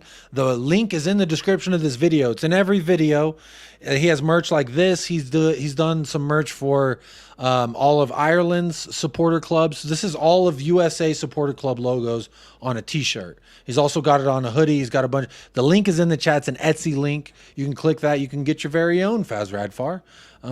So big up. Hopefully he's gotten some sales, because he sent me this and I was like, hey, I'll plug your show or your channel, plug your shop, and hopefully you get some sales, and I'll wear it on stream and plug it for you. So that's what I'm doing. Living up to my word. If you want your own shirt like this, you can do it. You can absolutely do it. Adrian Trogo says, Spurs have scouted Aberdeen 23-year-old right-footed 6'3" center back Slobodan Rubizic. All right. Never heard of that. Who's News says, love a last-minute winner. The ultimate noise is up. Tequila says, big up Tequila says, we're going to smash them 3-0. Love to see that.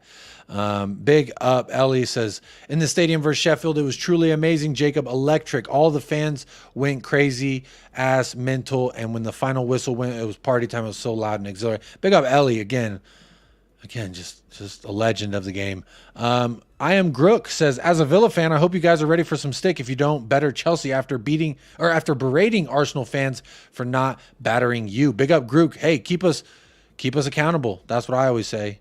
Is it better than Waffle House, Jacob? Is what better than Waffle House?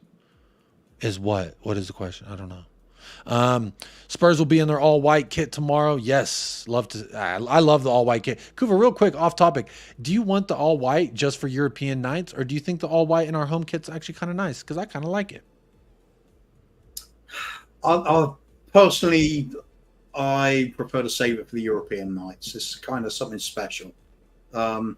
Yeah, I'm too used to the navy blue shorts for home kits for us. Really old school Spurs for me. It used to be something special, didn't it? Champions League football, go out in all that white, all white kit. Yeah, it's just. But also with the Tottenham font, the letters and the names and the numbers with that Tottenham font, we don't have it anymore either. We went to like this digital clock looking font, and I don't like it personally. I don't like it at all. But anyway, Howie's says Sonny Johnson-y, Richarlison-y, and Madison-y, I think, are his goal scorers. Big up.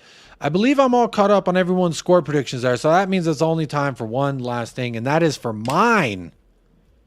My score predictions. My goal scores. You know what, Kuva? I think it's going to be a close affair. I think it's going to be a decently goal-scored affair. Now, you look at our past results. All right? Hang on. Let me take this comment down. You look at our past results. We, on average, score 2 goals a game. The only team to keep us from scoring at least 2 was Luton Town. Believe it or not. We only scored 1 versus them. But everyone else, we've scored at least 2. So probability would say we should score 2.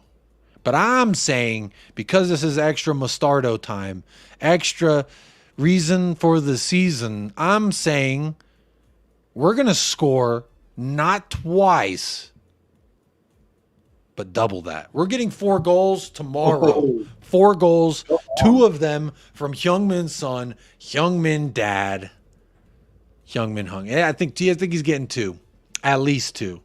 He could get the Hattie. But I'm saying 2 for Son. And you want to know why? Because Son loves Pochettino. And he's going to show you, look at me now, baby. Look at me now. And I think there was a line that Pochettino, and he had those quotes all week where people were saying he's twerking for Tottenham and he loves Tottenham and he still wants to be nice to them, etc., etc. He said something about he did say something about Son on the day. I hope he has a very awful day and it's very difficult for him. You want that from my son, my Heung-Min son. He's putting some on your head. Because guess what? Last time someone called him out publicly, what did he do? Oh, you're the Harry Kane team. And guess what he did? Won the game versus City and said, do you know who I am? Do you know who I am? So he's going to be asking Pochettino at least twice, do you know who I am? Of course you do. You remember me. I'm Youngman Dad. You know what, Jacob? Yeah. Out of all the possible results, us scoring 4 against them is possible. Because Chelsea in some games are terrible. In other games they've been good, but in some games they're terrible. But at no point this season have we looked like a team that's going to chip in 4 goals. So if anybody's scoring 4, it's us. I hope you're right. I hope you're right. I feel it. I feel like it's going to be, and I've said that a few times this season where reluctantly we did. Sheffield I thought would be one of those 3-0 type victories, and it wasn't. Things can change, but how I feel about it is... Wait a minute. How about we recreate that iconic moment when early Pochettino days against Chelsea and the 5-3 victory? 5-3 it is. I like that. I like that. I like that. Yeah, I like that a lot more. Grook says 1-1. And then there was one more prediction from James Paratrooper. 8-1 Spurs. That's a little over the top, but I ain't going to be mad about it. My final goal score, and I'm going to wrap this thing up. My wife's like, are you kidding me? You need to come make that. I do got to go, y'all. So big ups, everybody. My final goal score prediction will be this: 4-3. I think it's going to be end to end. It's going to be one of those where either they go up by 2 and then we equalize, or we go up by 2 and they equalize, and it's about resiliency at that point. So for me, I'm saying 4-3. It's going to be an end-to-end affair. We are going to provide a lot of space for them to occupy. I'm expecting them to be able to finish their dinner. They're only going to be able to finish it 2-3 times. We're going to finish it 4. And at the end of the day, even if you concede 7 goals, all you got to do is score 1 more than the opposition. So I'm saying no matter what, at the end of the day, Tottenham Hotspur are winning. I don't care what the final score is. We're going to win. And that's just that. So that's how I feel. Talking Ball says 4-1 Spurs.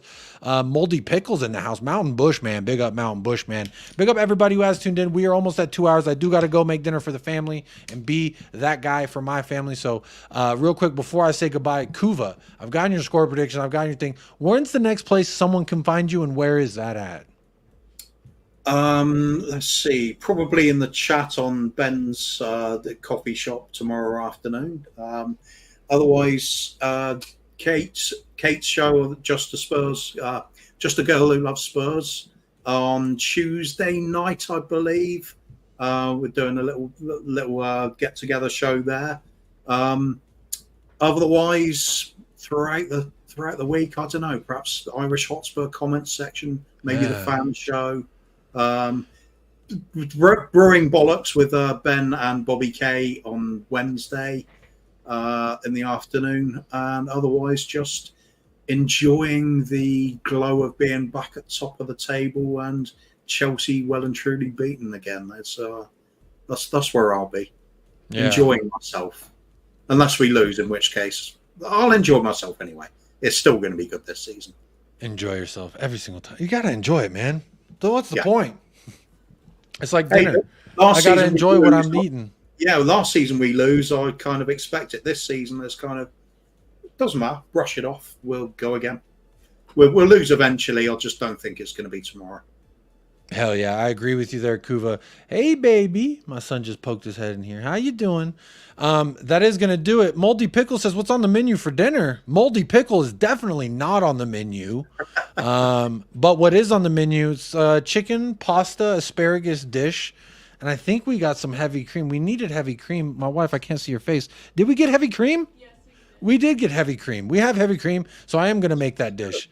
That is what I'm off to do. But big up everybody who has tuned into this show. Again, over 200 of y'all for the majority of this show. That's absolutely amazing. And big up, thank you again from It's LB for the redirect. Never a Foul got the redirect. Staffy TV sent a redirect. So big up everyone who did subscribe on over from them shows as well. I appreciate the love. Tomorrow, if you care, where Jacob will be. I was going to try and do a watch along for Chelsea, but I'm not going to, just because things are going to be very crazy, and I do also have to be present present for my family somewhat on game day, a little bit at least. So what I'm doing is pre-match build-up on We Are Tottenham TV. Me, David Harris, Paul Beatty will be there an hour and a half before kickoff for about an hour. We'll pre-match. We'll do the lineup and stuff. So We Are Tottenham TV. You'll find me over there. And then after that, I'm going to watch the game, chill with my family for a little bit. Post-match, I'll be on the football terrace for a little bit. After the football terrace, I'll be right here for a little post-match review. And then after the post-match review here, American Waffle on Staffy TV. So busy fucking day of streaming, and I hope it's all beautiful success and love and glory, and that's what I want to see. That's what I want to see. So come on, you Spurs. We're less than 24 hours from this kicking off, and I get real wet and sweaty when I think about how close we are to kickoff. Big ups to Harris. Says, good husband, Jacob, bro. You have a responsibility as a family man. I do cook sometimes, but I'm not married yet. Cooking is a trait that will help you get married, my friend. I loved throwing around. I used to be a chef, baby. Don't worry. I could cook whatever. I used to be a chef. But nonetheless, big ups to Harris. Appreciate you recognizing. Look, I try to make as much time as I can for the channel and for everyone who supports monetarily and non-monetarily. Hi, son. You closing the door on me? That's not nice. But before I say goodbye, and I just brought up monetary, I got to say big up Mia for the first super chat. Big up Wolves5 for the second super chat. Chang hit us with 5 gifted memberships. Chang, you bless me every single time. Big up yourself right now. So big up Chang. And then big up Lazy8 with another super chat as well. Big up Lazy8. Big up Ben Kaufman using his membership chat and plugging all the links for everybody. Big up Hamza's Piano. First time here, blessing us with a super chat. And Roll Killer with a first time super chat as well. So big up to both of y'all for being new, and then big ups to everyone for going above and beyond and hitting us with the monetary value super chat. So big up yourself right now. That is going to do it for episode number 87. But win, lose, or draw, I will be here. I will be online. So if you want to see me cry, if we lose, I'll be there. If you want to see me bang my chest, I'll be there. If you don't want to see me bang my chest, I will be there no matter what. So big up to everyone who has tuned in and hitting that like 150 likes. Y'all are blessing me. Thank you so much. Big up Hotspur Hippie says, they let you on We Are Tottenham TV. They did. I don't know who did. It's probably your fault. But big up everybody. Thank you so much. Go to Talking Ball later. At this time, he will have a show. So go hit a like and subscribe over there at Talking Ball. Right now, I am going to send you on over to Sarcasm City TV. Now, I thought his show was going to start at 5:30, but I guess not. I guess he lied. But I'm going to send you on over there. Say USA Raid. Hit a like and subscribe for Flawless. He's one of the best in the game. One of the best people in the game. So go show some love that way. But until next time, folks, that's going to do it. So as always, Kuva, up the lads. Wait, I'm fucking it up. Okay. Stay fresh. Stay blessed. Up the lads, and come on, you Spurs. Quiz.